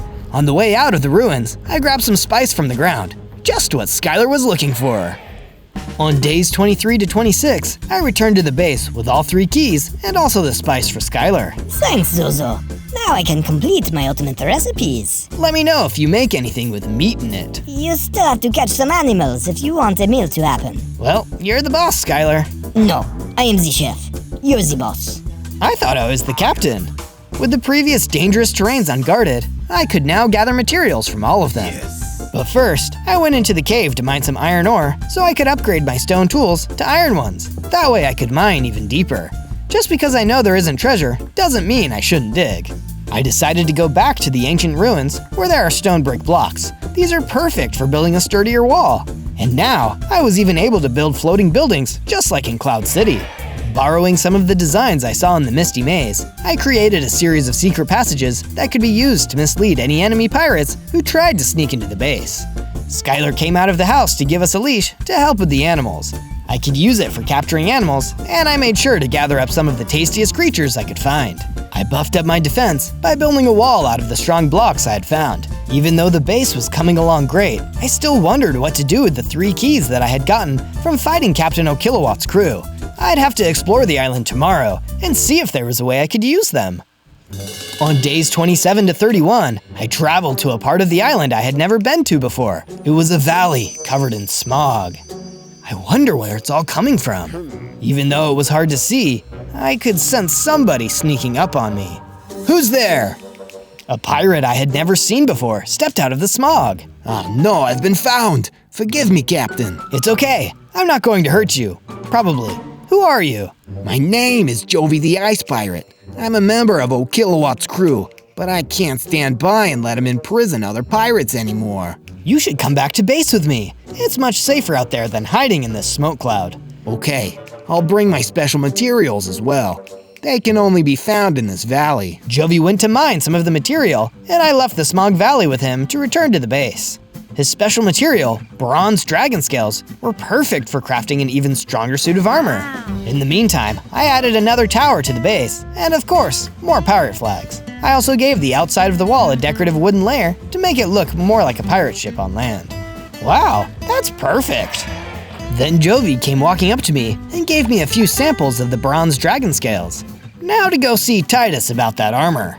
I went to visit the craftsman and showed him the special materials. It seemed like they brought back memories for him. These materials come from an island, far away from here. They're from a suit of armor I made back when I was undertaking the challenge. Wait, these are your materials? Yes, and the armor I built using them was one of my best. It belonged to a very dear crewmate who is sadly no longer here. I'm so sorry, Titus. Do you think we'd be able to rebuild the armor? We have to go back to that valley. The rest of it could still be down there. On days 32 to 35, Titus and I went to the Smog Valley and searched for the remaining pieces of the armor. The smog was so thick that it made it difficult to find anything, but it turned out that it was coming from some kind of huge factory. I noticed there was a door on the side of the factory with 3 keyholes. Those must be where the 3 keys go. Just then, we were ambushed by several giant trolls from the smog. There's so many, how can we stand a chance? Captain Zozo, you must unlock the door. I'll hold them off. But Titus, you're not strong enough. Who do you think I am, Captain? I am the craftsman, and these are my crafts. Just then, Titus equipped a really cool set of armor I'd never seen before. Now go, find out what's in there. I ran to the door and unlocked it, knowing that I may never see Titus again. His armor could survive the attacks of those giants, but not for long. Using the time Titus bought me, I put all 3 keys into the door and it began to open. Yes. Titus, come on! It's not too late! But it was. I turned and saw him fall to the ground after an extremely hard hit from the giants. Titus! I ran in and knocked down one of the giants, surprised at my own strength. But the next one hit me and took away most of my hearts. Captain, I've done all I can. Equip my armor. It's the only way. Okay. With Titus's enchanted armor, I fought back against the giants, fueled by the rage at what they did to my friend. When they were all defeated, the armor vanished into thin air. It was gone, and so was Titus. On days 36 to 39, I went through the large door that led to the factory. It was dark inside, but I soon found a light switch. I flipped it on and saw this place was up to something really sinister. Giants, like the ones outside, were being modified on a conveyor belt to become tricked-out cyborgs. These must be Captain O'Kilowatt's secret weapons. What is he planning to use them for? Beep boop, intruder alert. Uh-oh, an evil robot. Time to show no mercy. I hit the mechanical menace hard, and he was launched back. Yes. I was ready to go for round 2 when the robot seemed to stop fighting. Where am I? Where's the rest of my crew? Where's Titus? You knew Titus, Mr. Robot Man? Yes, we were members of the same pirate crew. I was captured here and turned into a cyborg. No way! That's terrible! I wondered if O'Kilowatt would do the same to me and the rest of my friends if he captured me. Captain O'Kilowatt's first mate did this to me with his powers. He's a man named Retro Gary who ate the Borg fruit. He has my real body. We have to get it back. Don't worry, we will! For Titus. Thank you! It seems like I was able to snap Titus's old friend out of his cyborg mind control. Sometimes you gotta beat the mob inside to save yourself.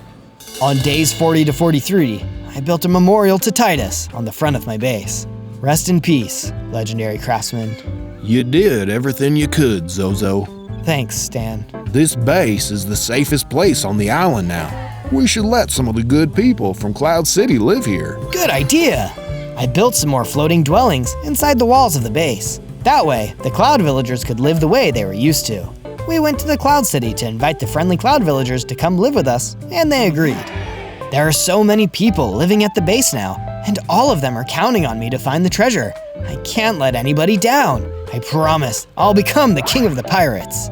I believe you can do it, Zozo. Oh, hi, Jovi. How are you liking the base? I'm really grateful for the fact you took me in.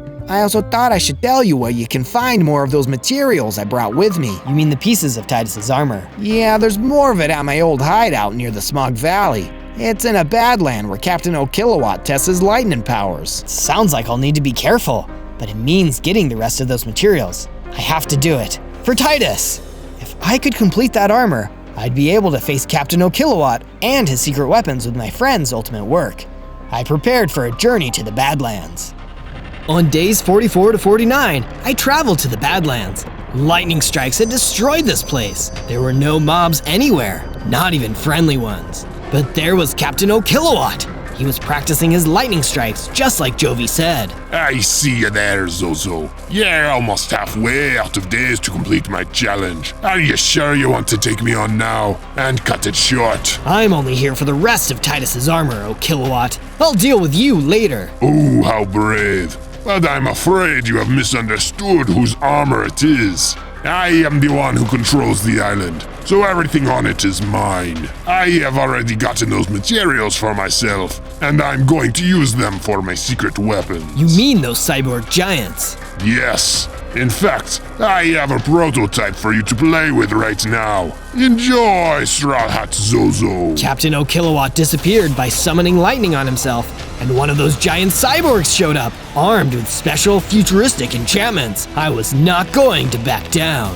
The cyborg was big and had a huge reach, but I was quick and ran around to avoid its attacks. I launched a barrage of second-gear punches at the cyborg, toppling it over. Some secret weapon you are, you belong in the recycle. But even that wasn't enough. The giant cyborg started chasing me towards a rock wall.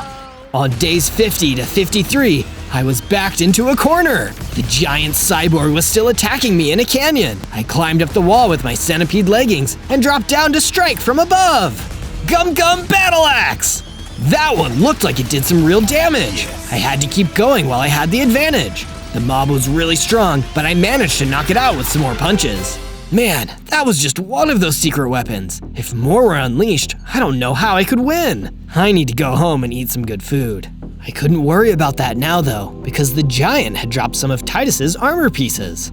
When I touched them, I could see Titus and his crewmates in the past. I could see them exploring all of the Misty Maze, Cloud City, and the ancient ruins. All of them are wearing powerful suits of armor. In the ancient ruins, Titus even knocked down a tree with only one swing.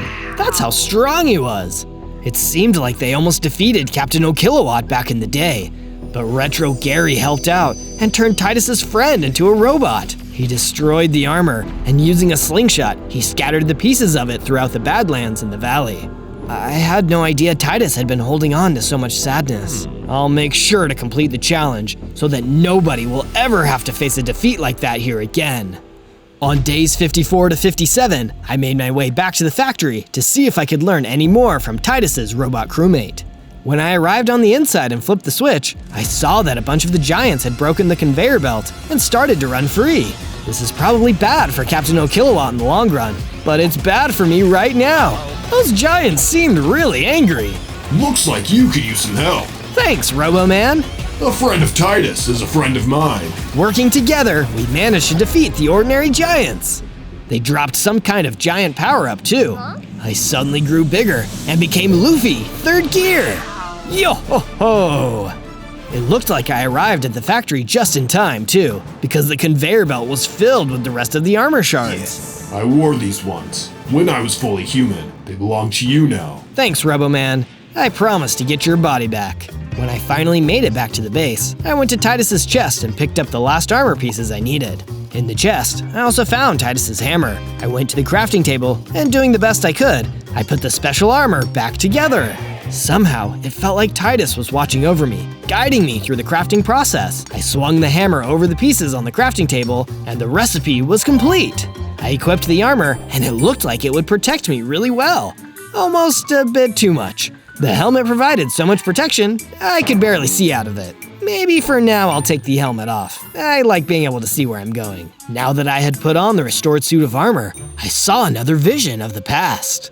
Titus was digging into the ground at the tropical forest. What did this mean? Should I try to search for treasure there?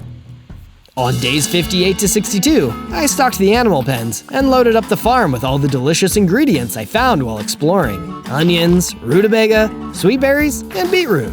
Now the meals for my crew would be the tastiest of all time. Skylar made a big meal for everyone at the base. We set up a large picnic table, and for once, things were peaceful around here. Bon appetit. Enjoy your feast. Oh boy, there's meat, veggie, all of the food groups. This is the best.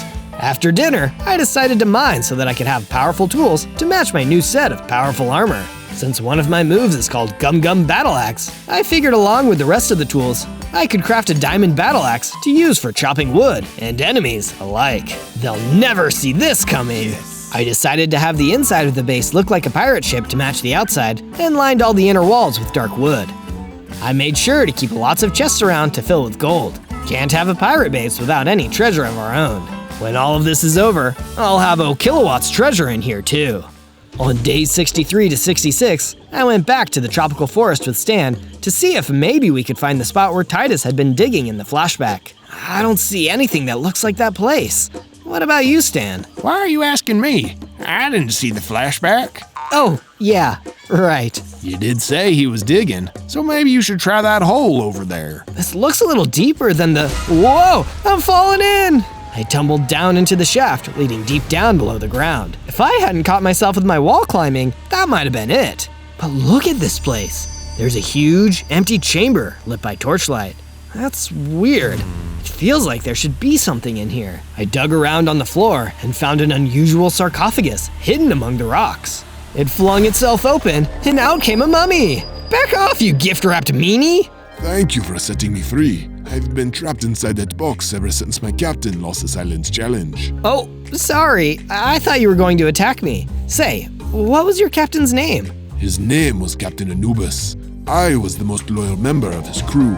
Is he okay? No, I'm sorry. But I'm putting together a crew to stand up to Captain O'Kilowatt. Do you want in? Of course. I don't like that guy at all. Also, this place was supposed to be where his treasure was, but he only put me here. Where do you think the rest of it is? I don't know, but first things first, you've gotta help me get out of here. Oh, we can just climb out. Oh, right. Only I can do that. On days 67 to 70, I used the diamond tools I crafted to dig a tunnel leading back above ground. I broke open some of the blocks, and a devourer jumped into our path. It growled and hissed. Please tell me you're friendly too. It definitely wasn't, because it tried to devour me. I guess that's where the name comes from. If we don't defeat that devourer, we'll never get out of here. Don't worry, Mummy. I'm your captain now, and I won't let anything bad happen to you. I meant those words too. All the other pirates who came to this island before me may have lost their way, but I made a vow that I'd keep everyone safe.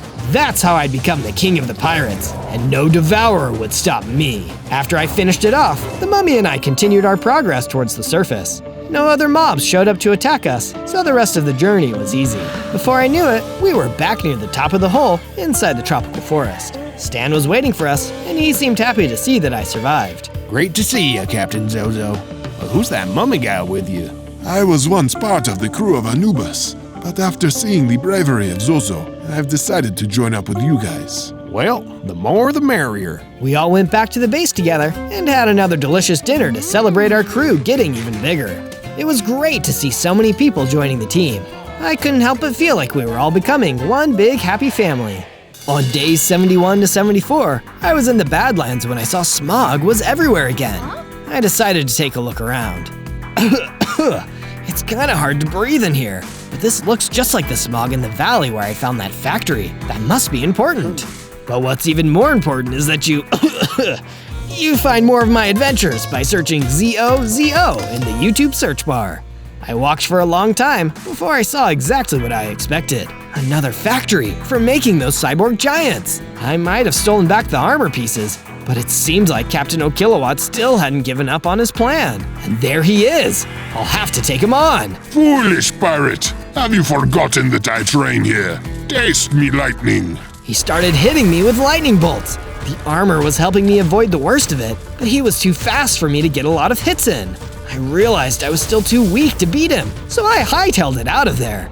I'll have to return to that factory later, but until then, the Badlands are off limits. That terrain is too dangerous to take lightly.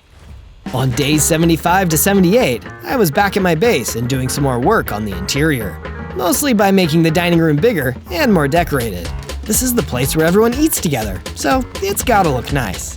While I was thinking about all the friends that were already here to stay, I was surprised to get a visit from the robot. Zozo, I've come to help you unlock the full power of the armor you are wearing. This armor can become even more powerful? Do you remember back when Titus wore his own special armor? How it made him way stronger than usual, while also granting him protection. Yeah, I saw both of you use that armor power in the flashback too. You can use it too. It was powered by the friendship between Titus and myself. That's our secret weapon. But how do I do it? I became friends with Titus while he was alive, but now he's gone. But I'm still here, Zozo, and I've come to give you what you are missing. I'm going to give you my friendship. Right. We fought together at that factory. We're definitely friends now. I accepted his friendship, and the power of the armor began to awaken. At the same time, so did my own power. I grew again, becoming LUFFY 4th gear. Now I have 45 hearts. I'm almost strong enough to defeat Captain O'Kilowatt now. I can feel it. On days 79 to 84, I decided to destroy the new factory with my 4th gear strength and supreme armor. For Titus, of course. And also because now, I actually could probably do it. There are a bunch of those cyborg giants, but they were incomplete without the armor pieces that now made up my armor. You're no match for the power of friendship. My crew gives me strength. It was amazing to see how much stronger that I had become. These giants that were once going to be an unstoppable army were now completely unable to beat me. I feel like I can unleash even more strength. Gum Gum Super Jump! I grew massively, so I jumped on top of the factory, breaking through the roof. There were more robots inside the factory too. Look, he wears the captain's armor. Were these guys part of Titus's crew as well? Yes, we were captured and made into robotic servants by Retro Gary. Our real bodies are with him. Wow, I really need to do something about him. It seems like he's inconvenienced just about everyone. And how? Also, each of us kept a little bit more special material hidden away, in case the captain ever came back for it. Excellent! I could use that to make some tools out of it. Goodbye, diamond tools. Hello, special material tools. Now I've got a full set of armor and everything made of a material that gets stronger with friendship. I might as well call this stuff friend metal. On days 85 to 89, I got back to base, only to find that there were mechanized mobs attacking. Could there have been more cyborgs? No way, I thought I got rid of them all. Don't worry everyone, the captain is here to help. These cyborgs were made from the Devourers rather than the Giants. It seems like Captain O'Kilowatt had branched out and started making minions out of other things. They started retreating, but I'm gonna follow them back to the source. You won't get away that easily. I ran as fast as I could until I bumped into someone. It was another human, and they appeared to be carrying a bow and arrow. You can call me Sharpshooter. I came here from the Island of Snipers in search of buried treasure. I was challenged by a pirate captain who controlled lightning. That if I didn't— Sorry to interrupt, but I'll need to stop you right there. I'm actually on that quest right now. Oh, having any luck? Luck? Not exactly, but I'm doing pretty well at this point. Well, let me know how it goes if you manage to get the treasure. Thanks? Personally, I think it has been more trouble than it's worth. The real treasure has been the friends I've made along the way. On days 90 to 94, I found that the cyborgs had gone back to a third factory. Man, how quickly can they build these things? This one was the biggest factory of all, and I could tell why. Because Retro Gary was right there, ready to fight with me. Well, how do you do, Straw Hat Zozo? Your crew has become quite the source of trouble for my boss, so I'm gonna make sure that you're no longer a threat. You can't beat me, Gary. I've got the power of friendship on my side. Your power of friendship is no match for the power of my Borg fruit. Cyborg Devourers, combine with me and go into Super Mecha Retro Gary mode. Retro Gary combined with all of the minions to become one super powerful cyborg. This would be a tough fight for sure, but if I won, I'd be able to get all of Titus's crew's bodies back. I swung my special material axe at Retro Gary, and it seemed to do a little bit of damage. He can be hurt, which means that I can win. His attacks were really strong, but so was my armor. I stood my ground and continued to hit him over and over again. On days 95 to 97, Retro Gary still hadn't admitted defeat, but then again, neither had I. Borg Blaster! Gum Mallet! We traded attacks until I noticed some of the cyborg parts were starting to fall off of him. He was getting smaller with each attack. Soon he'd be back to normal, and that's when I could take him out. Captain O'Kilowatt and I are going to create an army of invincible cyborgs created from the world's strongest pirates. And both you and that armor are going to be our finest work yet. Me? Become a cyborg? You're dreaming, Gary. But here's a better dream. I'm gonna be king of the pirates. And with one final punch, I smashed his robotic body into pieces. Before his power faded away, Gary laughed maniacally. Apparently, he had one more secret left to reveal. Zozo, there is no treasure. It was just a story we came up with to lure pirates here to this island. The whole time, our plan was just to gather the raw material of our cyborg project. The other pirates were too weak, so they just became those low-level servants. If only I won against you, we'd finally have a perfect subject. With that, his power reached 0. Could it be true? Was there really no treasure? Either way, I'd have to take down Captain O'Kilowatt to protect my friends, my crew, and the world from his evil plan. On day 98, I returned to the base and told everyone what happened. To my great delight, all the members of Titus's crew had gotten their bodies back when I defeated Retro Gary. It seems our friendship with Titus was strong enough to grant you victory in this battle. It's not over yet. I've still got O'Kilowatt to take care of. We'll be right behind you. I stopped by the house to visit Skylar, who had been preparing a welcome back meal for me ever since I left to go fight Gary. Here you go, Captain. This has all of the best ingredients. It was made as a sign of my loyalty to this crew, and also our friendship. Thank you, Skylar. I don't know where I'd be without you, and I'd definitely be going hungry.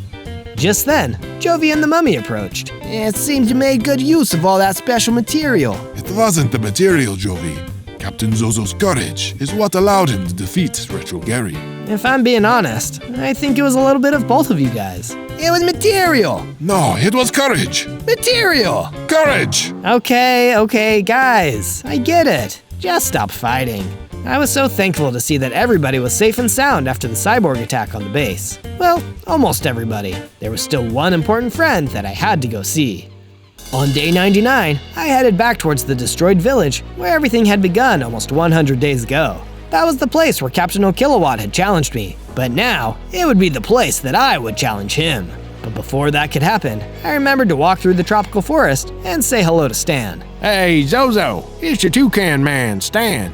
It's hard to believe how much we've been through to get here. You're telling me, friend, but treasure or no treasure, we're gonna see this through until the end.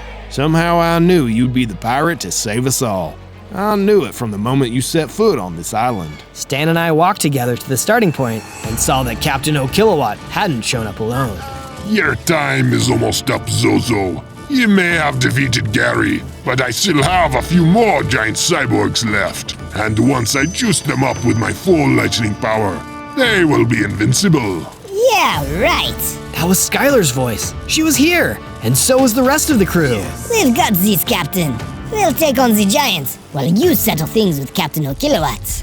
My crew sprung into action. I was so grateful and proud of all of them, but now I had to do my part. I was going to send Captain O'Kilowatt flying once and for all.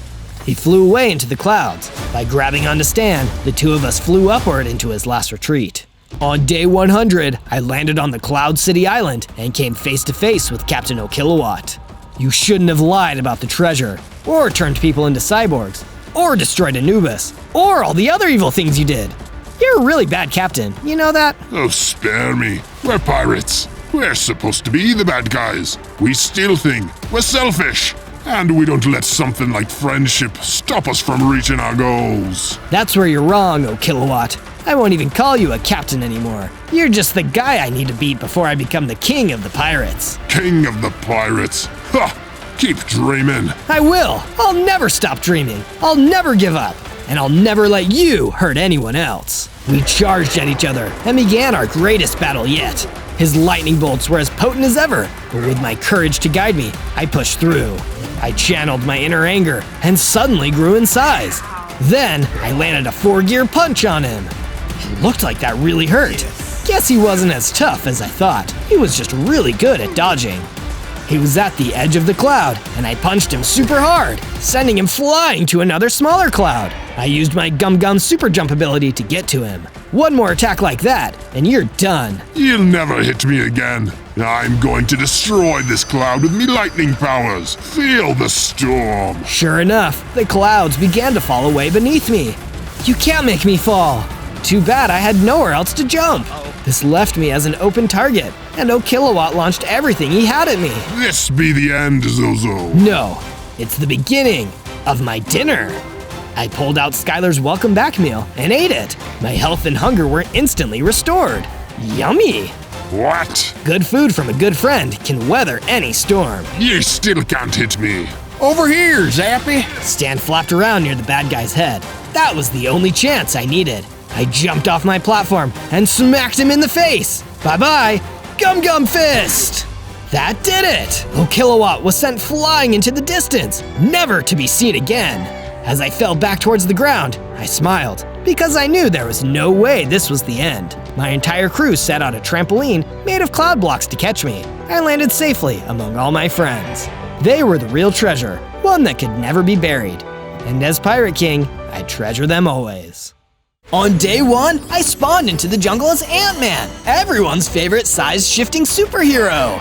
Whoa, this is awesome! I've always wanted to be able to shrink down really tiny. Hold on a minute, why is my suit not working? Darn it, I must be out of Pym particles. I wasn't sure how I managed to get here, or where here even was. Everything around me looked like it was normal, but I couldn't shake the feeling that something wasn't right. Why isn't my shrinking tech working? Maybe there's something I can do to fix it. Just then, I heard the crawling of a lot of legs and turned around to see a spider. It was huge, way bigger than any I had ever seen before. Something weird was definitely going on here. Whoa, aren't you a little big?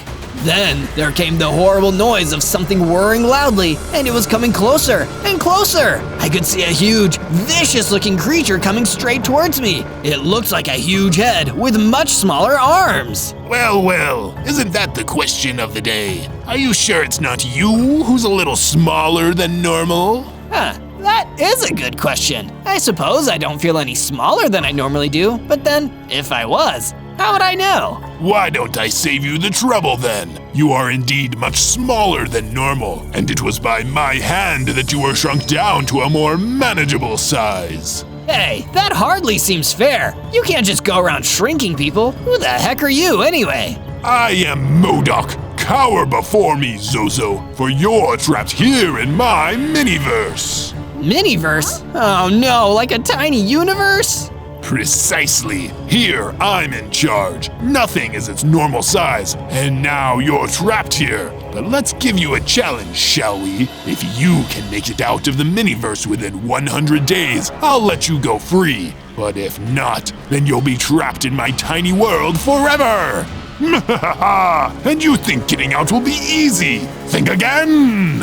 Suddenly, MODOK unleashed a blast of energy that burned the huge spider to a crisp. I had to get to cover so I didn't get blasted too, but it was too late for the poor spider. Yeesh, talk about having a big head. On day 2, I tried to find my way out of this crazy jungle I was in. The trees were so dense that I could hardly see a clear path in front of me. On top of that, I realized I only had 5 hearts, so I had to be careful. If I ran into MODOK again, or any other dangers in his miniverse, then I'd be in serious trouble. Just then, I overheard a loud, angry buzzing sound. When I followed it, I stumbled across a group of enormous tarantula hawks. They were way bigger than normal insects, just like the spider had been. Oh man, these are some nasty looking bugs. Maybe I can communicate with them. Well, look what's buzzing, my bug bros. A lost little superhero with no powers. This is the one Master MODOK trapped here. Come on, let's get him. Destroying him will win us a lot of points with our master. They attacked me! I quickly noticed I had a bow in my inventory and used it to try and fend them off. But at my size, I wasn't able to do much damage at all. Plus, I was outnumbered. No, I can't die. Not yet. I still have to find my way out of this miniverse. But then, right as I needed help, someone came rushing out of the trees and fended off the tarantula hawks. It looked like it had the body of a bee, but with huge arms and legs like a person. What the heck was going on in this place? Hey, are you all right? You should really be careful out here. Thanks for saving me. What's your name? You can call me Harlow, the honey golem. What's yours? Well, technically, I'm meant to be Ant-Man, but I don't have any powers, so I guess I'm just Zozo. On day 3, Harlow brought me to his hive, where there were even more honey golems just like him. They were living in a cave and had built themselves an entire community underground. Wow, I've never met any honey golems before. We were created in one of MODOK's experiments. That big head of his houses a pretty big brain. He's been using this miniverse to perform all kinds of crazy experiments on the innocent insects and creatures here. We started out like normal bumblebees, but now we're monsters. Hey, I don't think you're monsters. You saved me from those mean tarantula hawks. Harlow explained that MODOK had been causing havoc all over the miniverse with his mad scientist experiments.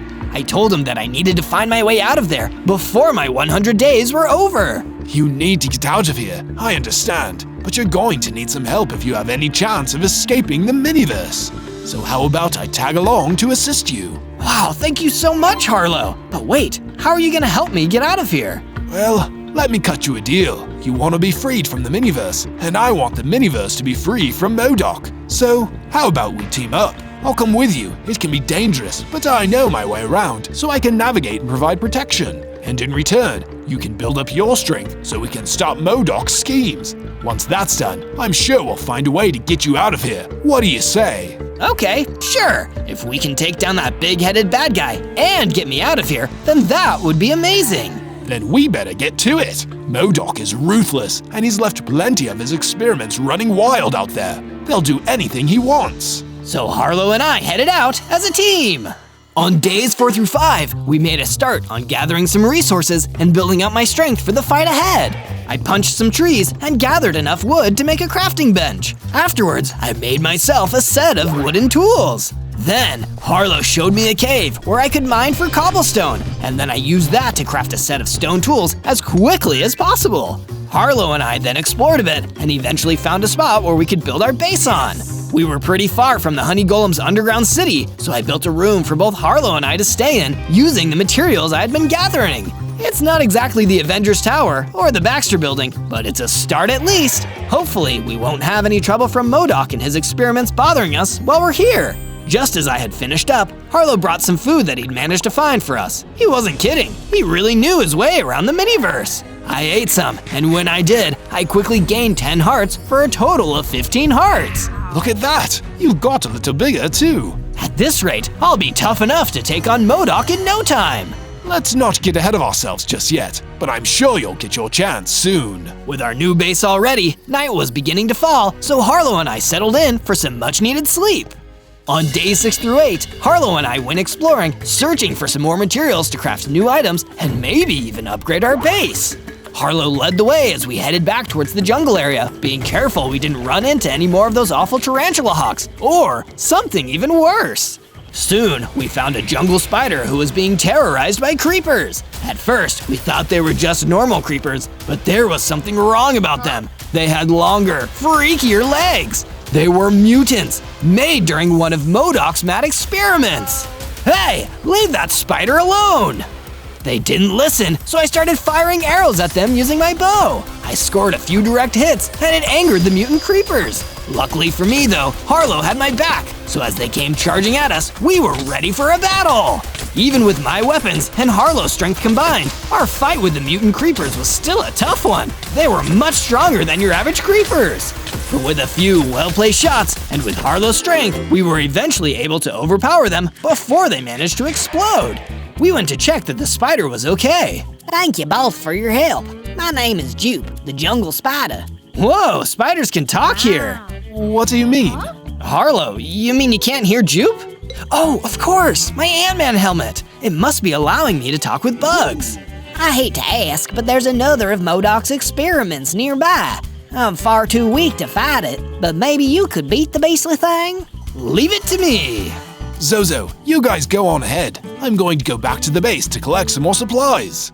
On days 9 to 10, I followed Jupe back to where she had last seen the mad MODOK's evil experiment. After a fair bit of searching, we found ourselves at what was left of Jupe's spider nest, with a massive mutant earth elemental roaming nearby. That's the monster. It destroyed my home. Jupe was understandably upset, but unfortunately had caught the elemental's attention by accident. The creature spotted us almost immediately and instantly started making its way towards us, ready to attack. Oh no, I really wish we hadn't left Harlow back at the base. While Jupe scurried off to hide, I pulled out my sword and took a swing at the earth elemental. I could barely leave as much as a scratch. It was way too powerful, and I was still too weak to fight it. Before I could get overwhelmed, I ran as fast as I could, only stopping when I met up with Jupe. We'll have to come back when I'm stronger. Maybe if I can fix this suit, I can grow to a giant size and stomp him.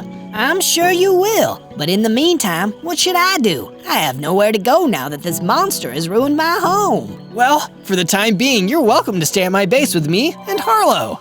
On days 11 to 12, I made my way back to my base with Jupe beside me. I quickly built her a room where she could spin some new webs to make herself nice and comfy.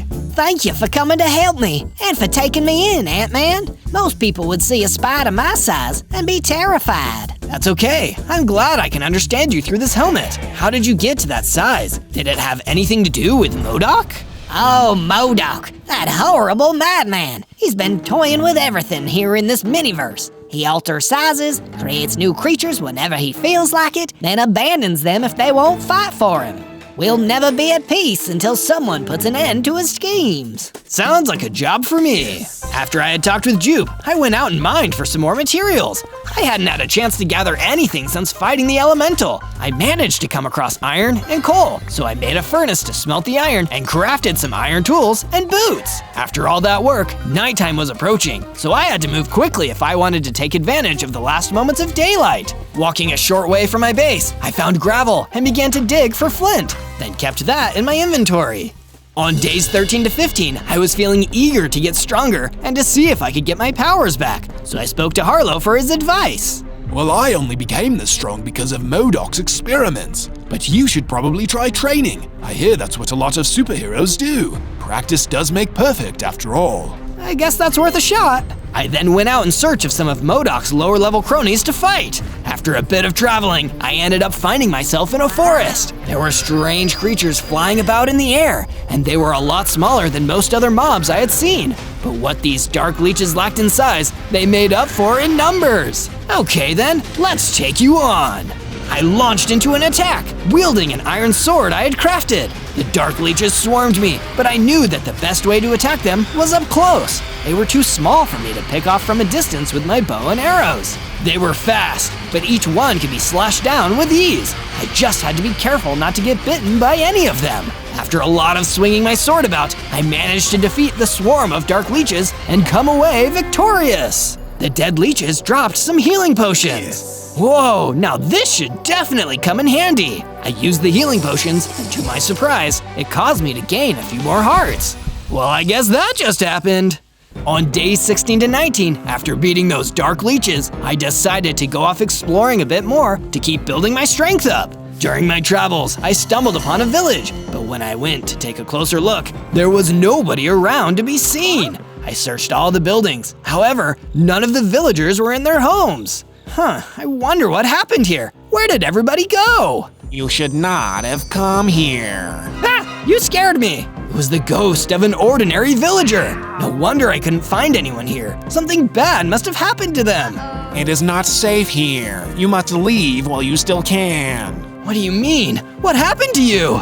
We were living peacefully here until MODOK came into this miniverse. He took the people of this village to use in his experiments. He's a monster! In his madness, he tried to create a creature that was powered by anger that would get stronger the more enraged it became. But the experiment went wrong, and the creature ransacked our town. This is why you must leave. It's still here. Wait, a creature powered by anger? That sounds a lot like the Hulk. Suddenly, a villager beast came bursting through the roof to ambush me. The ghost vanished in fear while I rushed outside and took out my weapons, ready for a fight. The beast wasn't as strong as I was expecting, but we were still pretty evenly matched. It was looking like I might need to run away again. That is, until the ghost appeared again and helped distract the beast. Quick, while his back is turned. Zozo smash! With a big swing of my sword, I put an end to the villager beast, and the battle was done! Whew, thanks for the help! On days 20 through 22, I was heading back to my base. On the way, I kept my superhero training going by fighting a few zombies that I came across. I took them out with ease, like they were nothing. Harlow was right. Practice does make perfect, and I'm definitely improving. As I got closer to the base, I gathered some extra iron, which I held onto. I'd be able to improve my gear with it once I made it home. I finally arrived and smelted the ore I found into ingots. I then crafted some iron armor and an iron shield to defend myself in future battles, alongside with a new sword since mine was about to break. Well, if a shield works for Captain America, then it'll work for me. Starting to feel a lot more confident with my superhero skills, as well as my newly crafted tools and weapons, I decided to pay a visit to an old enemy. Jupe, I'm gonna go and teach that Earth Elemental a thing or two about what happens when you mess with innocent spiders' nests. I made my way back to the ruins of Jupe's old nest, and that's where I found the Elemental waiting for me. It immediately charged directly at me, swinging his huge rocky fist as he tried to hit me. I blocked with my new shield, but his attack stunned me, making it difficult to keep my health up or move out of the way. Luckily, Harlow had given me plenty of food to bring with me, and my armor protected me from each of the elemental's blows too. He continued to swing at me, but I had already taken down the villager beast. This was just another of MODOK's experiments. Waiting for the perfect opportunity, I landed the perfect hit and managed to defeat the Earth Elemental, causing him to burst into rocky smithereens. Woohoo! Among the stone remains of the Elemental was a note, so I picked it up to take a closer look. It was an order from MODOK. Don't let that no-good hero find where we've stashed the PIM particles. If he finds out where they are, he'll be able to use them to power his suit. We can't have him shrinking down to sneak out of the miniverse or growing bigger than a house. He'd wipe us all out in no time. Whatever happens, stall him. Keep him away from the particles. Of course, MODOK's the reason why I can't get my Ant-Man suit to work. I can keep getting stronger, but without PIM particles, I can't use my powers. So I guess the question is, where do I start looking? From day 23 to day 26, I returned back to my base to give Jupe the jungle spider the good news. Jupe, I did it! I defeated the elemental that had ruined your home. You can go back anytime you like now, though of course, you're always welcome to stay here too. That's so wonderful to hear, Zozo. I think I'll stay to help you until MODOK is defeated. Then I'll return to my true home. All thanks to you. Feeling good after helping Jupe, I made myself a flint and steel. This will be perfect for making campfires. After that, I spent some time building a strong perimeter wall around my base. That'd help keep out the mobs at night. From day 27 to day 31, I decided to venture out into the desert to continue my search for the PIM particles. Without them, I'd never have any hope of defeating MODOK. While out in the desert, I ran into a Pterodon. Hey, sorry to bother you, but would you happen to know where I could find some PIM particles around here? PIM particles, I can't tell you exactly where to find them, but I have some theories. I'm actually an advanced particle scientist, and I wrote my thesis on PIM particles. Oh Oh wow, that actually sounds like super valuable knowledge. Want to come stay at my base and work on this together? I'm Zozo, by the way. I'm Frank, and sure, I'll take you up on that offer. As Frank headed back, I decided to mine some sand blocks that I could take back to base. When I arrived again, I turned the sand blocks into grass blocks and used them to create windows in my base. That should get a little light on the situation, but I didn't get to enjoy my new windows for long. Harlow the honey golem ran towards me, looking panicked. Zozo, I need your help. I just got word there's been an attack on my underground community. What? We better go immediately. From day 32 to day 35, Harlow and I ran straight to the caves that protected the underground community of honey golems. The cave was crawling with giant, vicious centipedes, a type of aggressive mutant centipede created in MODOK's evil laboratory. Don't worry, everyone, we're here to help. Keep away from the centipedes. But we had arrived a little too late. There were so many centipedes, and even though we tried our best to fight them all off, sadly we spotted no honey golems inside. Hopefully some escaped. Harlow and I worked together to defeat the rest of the centipedes, but the damage was already done. I'm so sorry, Harlow. I wish we could have done more. We must defeat MODOK, Zozo. We can't let him get away with this. From day 36 to day 39, I needed to get away from my base. After the incident in the caves, I had trouble even looking Harlow in the eye. Instead, I went out to the swamp, seeing if I could find any interesting materials out there. While searching, I met a joust who needed a favor. Hey, stranger. Jerry's the name. Being a joust is my game. Now, I don't want to impose, but my little swamp shack is surrounded by crocodiles. If you were to help scare those chompy critters away, I'd give you something in return. There is something I need. Do you happen to know anything about MODOK? MODOK? Oh, me and that guy go way back. We went to Miniverse College together. He's always been a huge meanie. If you scare off those crocodiles, I'll tell you what I know. Deal. I went further into the swamp until I found Jerry the Joust's shack, which was surrounded by vicious crocodiles. I pulled out my sword and ran in, swinging and flailing. Get out of here, crockies! Go on, get! Once the crocodiles had been defeated, I returned to Jerry the Joust and asked him what he knew about MODOK. He acts like he's confident, but believe me, the guy's real insecure. He's only as strong as the monsters working with him. If you're able to become strong enough and get him alone, that's your best chance at defeating him. From day 40 to day 43, I decided I'd spend some more time sprucing up the base. Seeing as I was spending so much time there, I should at least make it look nice. I spent most of my time working in the yard. I put in some nice trees and flowers that really livened up the whole base. Who'd have thought I'd have such a green thumb? After that, Harlow approached me and told me that there were a lot of honey golems who needed a place to stay after the centipedes destroyed the underground town. Of course, I invited them all to come stay with us and even built some extra rooms onto the base so they'd all have a place to stay. That's when Frank the Pterodon came to me with some exciting news. Zozo, I've been doing some research, and I got a lead on some potential PIM particles out in the Badlands. That's awesome! To the Badlands I go!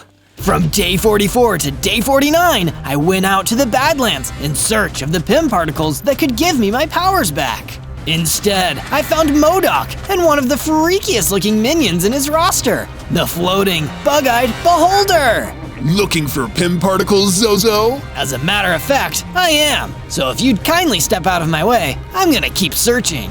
Oh, I'll save you the job. I have them. What? I already took the particles, and I'm going to use them in my experiments. They'll give me the power to create even larger, more dangerous monsters. And monsters so tiny, you won't even see them until they get you. The Miniverse will be my personal playground, and then I'll fan out and take over the entire multiverse. I'll never let you get away with it. That isn't up to you, Zozo. Beholder, destroy him. I'm going back to the lab. MODOK flew away, leaving only me and the Beholder. I pulled out my sword and tried to hide my fear as the terrifying monster flew towards me. Maybe we can just talk it out? From day 50 to day 53, I started fighting the Beholder because, as it turns out, he did not want to just talk it out. He was fast and strong, but thankfully I was able to use all the skills I learned so far to gain an advantage. I lost a few hearts along the way, but the Beholder was eventually defeated. Jeez, I hope I never have to see another one of those again. While I was still resting after the fight, I noticed that the fallen beholder had dropped something. A notebook marked Book of Research, written by MODOK. That's perfect. Maybe it can give me some inside information. The inside of the book read, Without the PIM particles, my research is coming up short. But soon, I'll be able to take it all to the next level. When I have the particles, the first thing I'll do is take the smallest threat and make it into the biggest one, then unleash it on those hapless fools in the mountains. The mountains? That's where my base is. I need to get back there immediately. From day 54 to day 57, I ran back to the mountain as fast as I could, ready to head off whatever monster that MODOK had unleashed.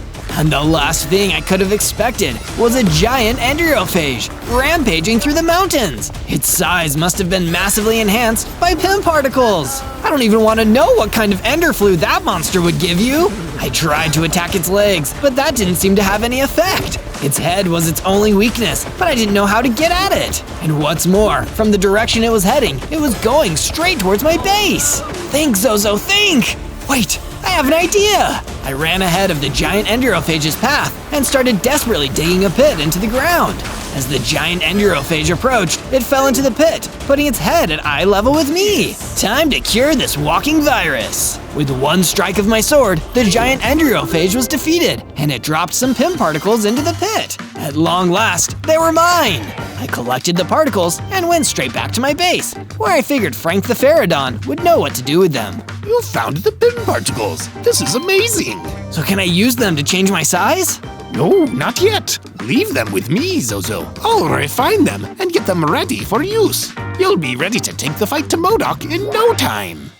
From day 58 to day 62, I decided that it was time to refine my base and gear a little more and put all my new scientific skills to good use. I started by making Frank a scientific lab so he could help me more efficiently.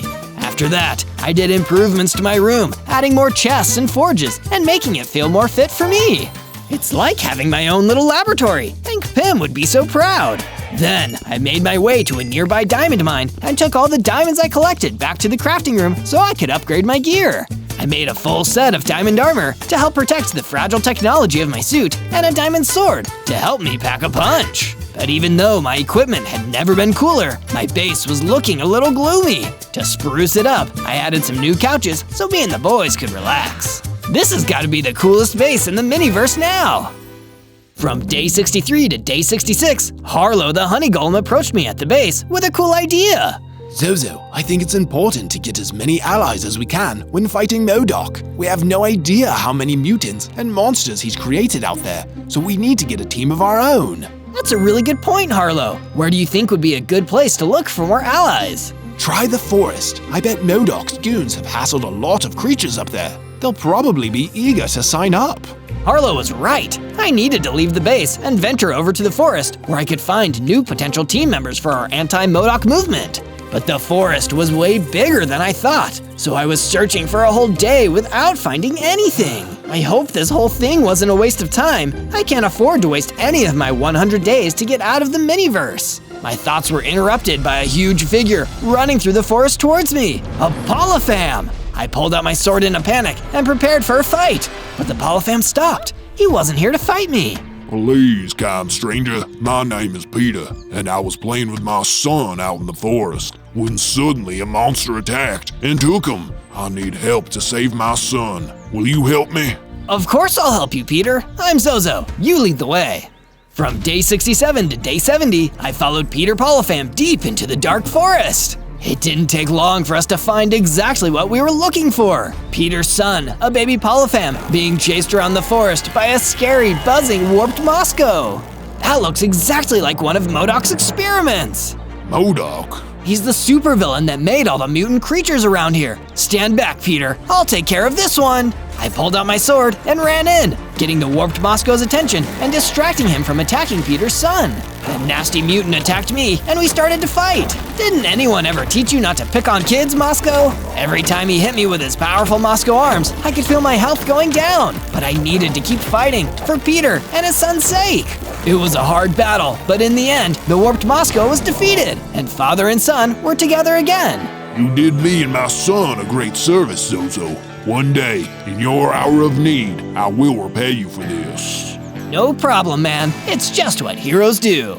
From day 71 to day 74, still feeling good about helping Peter and his son, I continued my search through the forest. I really do love going on adventures, and if you love going on adventures, like, subscribe, and search Zozo for more videos from me. Ooh, is that an abandoned mine? I approached an abandoned mine deep in the forest. I didn't expect to make any friends down there, but I figured I would at least be able to mine for some useful materials. I'm always making the best out of a weird situation. But in that abandoned mine, I didn't find any decent materials. I found MODOK himself, waiting for me. You've fallen into my trap, you pathetic, teeny-tiny Ant-Man. The only thing tinier than you is your brain. Well, my brain would have to be tinier than me, or it wouldn't fit in my body. Silence, fool! MODOK was angry that I made him look dumb, so he fired an energy blast at me. He missed, and I ran back at him with my diamond sword. But when I hit him, nothing happened. What? Force field technology, son. It protects me in response to trauma. You'd need to be a lot bigger and stronger than that to even put a scratch on me. And with that, MODOK laughed and teleported away. I still wasn't nearly big or strong enough to defeat him.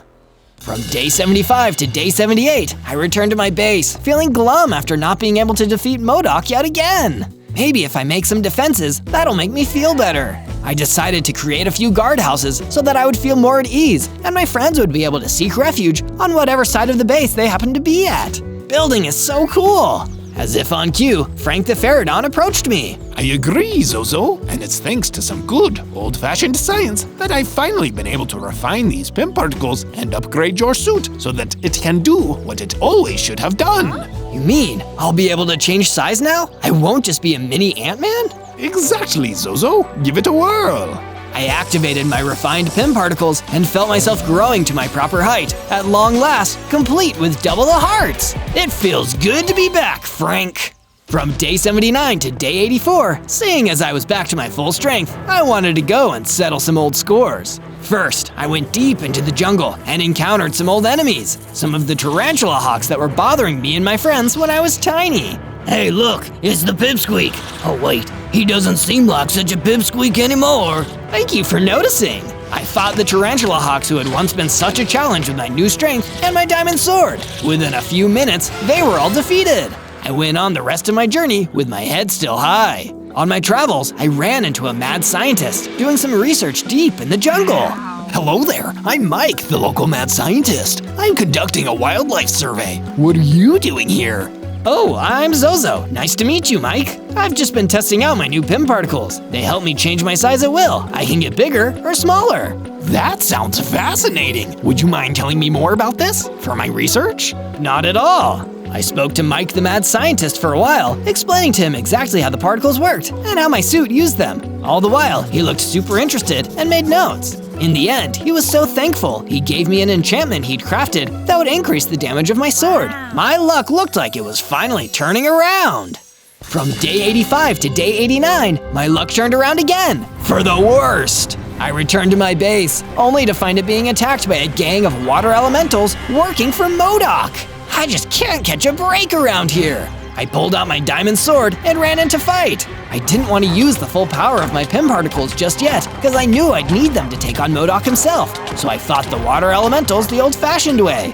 And I'm gonna make you regret trying to destroy my base. I defeated most of them, but a bunch of water elementals started to make a run for it, and I chased after them. I didn't want any of them to get away after this. But while I was running, I saw a distressed-looking Catoblopas standing in the distance, trying to get my attention. Stranger, please! I need your help! My friend, little Kato, is stuck in that really tall tree! I'm worried he's gonna fall and hurt himself! Don't worry, I can help! I used my PIM particles to get a lot bigger. Due to my size, the little Kato was confident enough to jump towards me and landed safely. Thank you, Zozo! No problem! And with that, I continued the chase. From day 90 to day 94, I chased the gang of water elementals until they were forced to stop at a ravine. Nowhere to run, guys. Now we have to fight, and I think I'm owed a little payback. Without a second's hesitation, I started fighting the water elementals. One by one, I defeated them until only one remained. He was unusually good at taking my hits, even with a diamond sword. I don't understand. How are you so tough? Before he even replied, he punched me so hard I lost some of my hearts. Naive little Ant-Man. I'm not just any water elemental. I'm one of MODOK's greatest experiments. The angrier I get, the stronger and faster I become. And believe me, you got me pretty angry, Ant Boy. And just like that, I knew I was in for the biggest fight of my life so far. From day 95 to day 97, my battle with the water elementals continued. He was the strongest and fastest enemy I'd ever faced, and as he got angrier, his skills increased.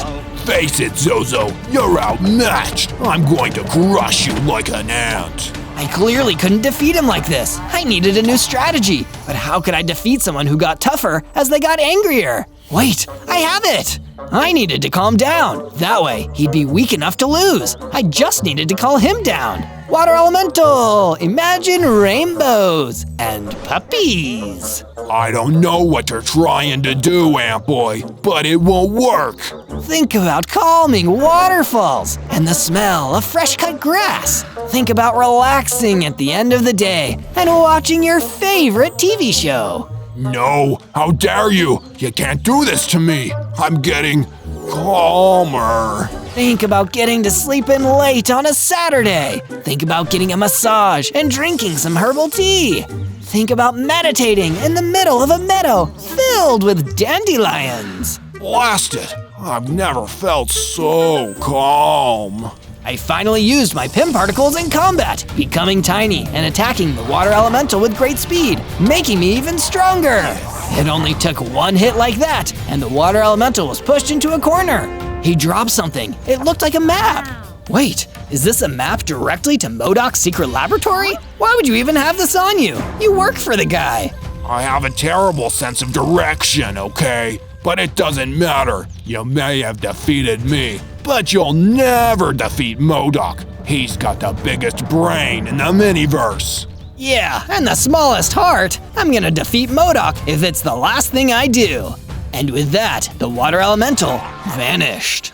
On day 98, after defeating all the water elementals and finding out the location of MODOK's secret laboratory, I returned to my base to speak with my friends, Harlow the honey golem, Jupe the jungle spider, and Frank the Pterodon. Friends, it's time! I need to defeat MODOK once and for all! I want to thank you for all the help you've given me, but even if I win, this might be goodbye, because I'll need to leave the miniverse. Harlow spoke up first. Zozo, you've helped me through some tough times. When my people's homes were destroyed by MODOK, you were there for me. So after you've taken him down, I wish you luck in whatever comes next. Then, Jupe the jungle spider. You're one of the most heroic people I've ever met, Zozo. You may be an Ant-Man, but you've got the heart of a jungle spider, and I mean that as the highest compliment I can give. And of course, Frank the Pterodon. You're not just a hero, Zozo, but a brilliant scientist. I believe you've gained all the knowledge and skills you need to defeat that big-headed monster. All you need to do now is believe in yourself. On day 99, with everything prepared, I decided to make my way to MODOK's evil laboratory so I could stop the dastardly villain and escape the miniverse once and for all. Using my refined Pym particles in my fully upgraded suit, I decided to make myself incredibly tiny so none of MODOK's guards would spot me. On the way there, I ran into a cockroach who was about the same size as me in my shrunken form. Hey, Mr. Cockroach, hope you're having a good day. I'm on my way to defeat a supervillain. The name's Carl, my friend, and I wish you luck in your quest. Defeating a supervillain sounds like a pretty cool thing for you to do. I continued on my quest until I reached the laboratory, but as could probably be expected, it was surrounded by sentinels, powerful mutant zombies created by MODOK's evil experiments. Maybe they won't see me if I'm tiny, but what if they do? I don't know if I could take them all on at once. Then I heard big, thundering footsteps coming towards me, and I turned to see Peter Polypham. Maybe I can be of service. Peter, have you come to help me?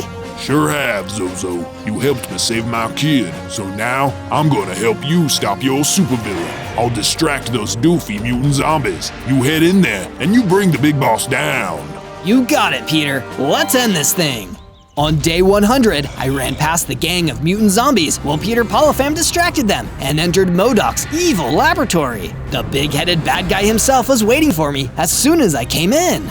It's over, MODOK. I know your plans, but they won't do you any good now. I have the PIM particles, and my suit is fully operational. If I was you, I'd just give up. But you're not me, Zozo. I'm a genius, a visionary scientist. You're just a goofball who likes to dress up like a bug. If you were truly smart, you'd be able to see the value in what I'm doing here. All I see is an evil guy who's hurting people to benefit himself. And if you can't see that, then I guess we better just get this over with. I prepared to size shift into an even tinier version of myself when MODOK blasted me with some kind of shockwave that blocked my powers. Too bad, so sad. Mutated zombies, take care of him. A bunch of MODOK's mutated zombies came running out to attack me. Of course, a coward like him wouldn't want to fight for himself. I'm ready. I'll take you all on. I pulled out my diamond sword and attacked before they attacked me. Thanks to my upgraded suit and diamond armor, it's not like they could do much damage to me anyway. Soon enough, every single one of them was defeated. It was just me and MODOK. You still can't defeat me. Do you really think you have any hope at defeating my power and my genius, you puny little Ant-Man? Puny? Is that what you're calling me? I activated my PIM particles and started to grow. It didn't take long for me to tower over MODOK with my new giant size. How about now, MODOK? Oh no! With one more strike from my giant size, MODOK was defeated! Finally, after 100 days of struggle, I could leave the miniverse.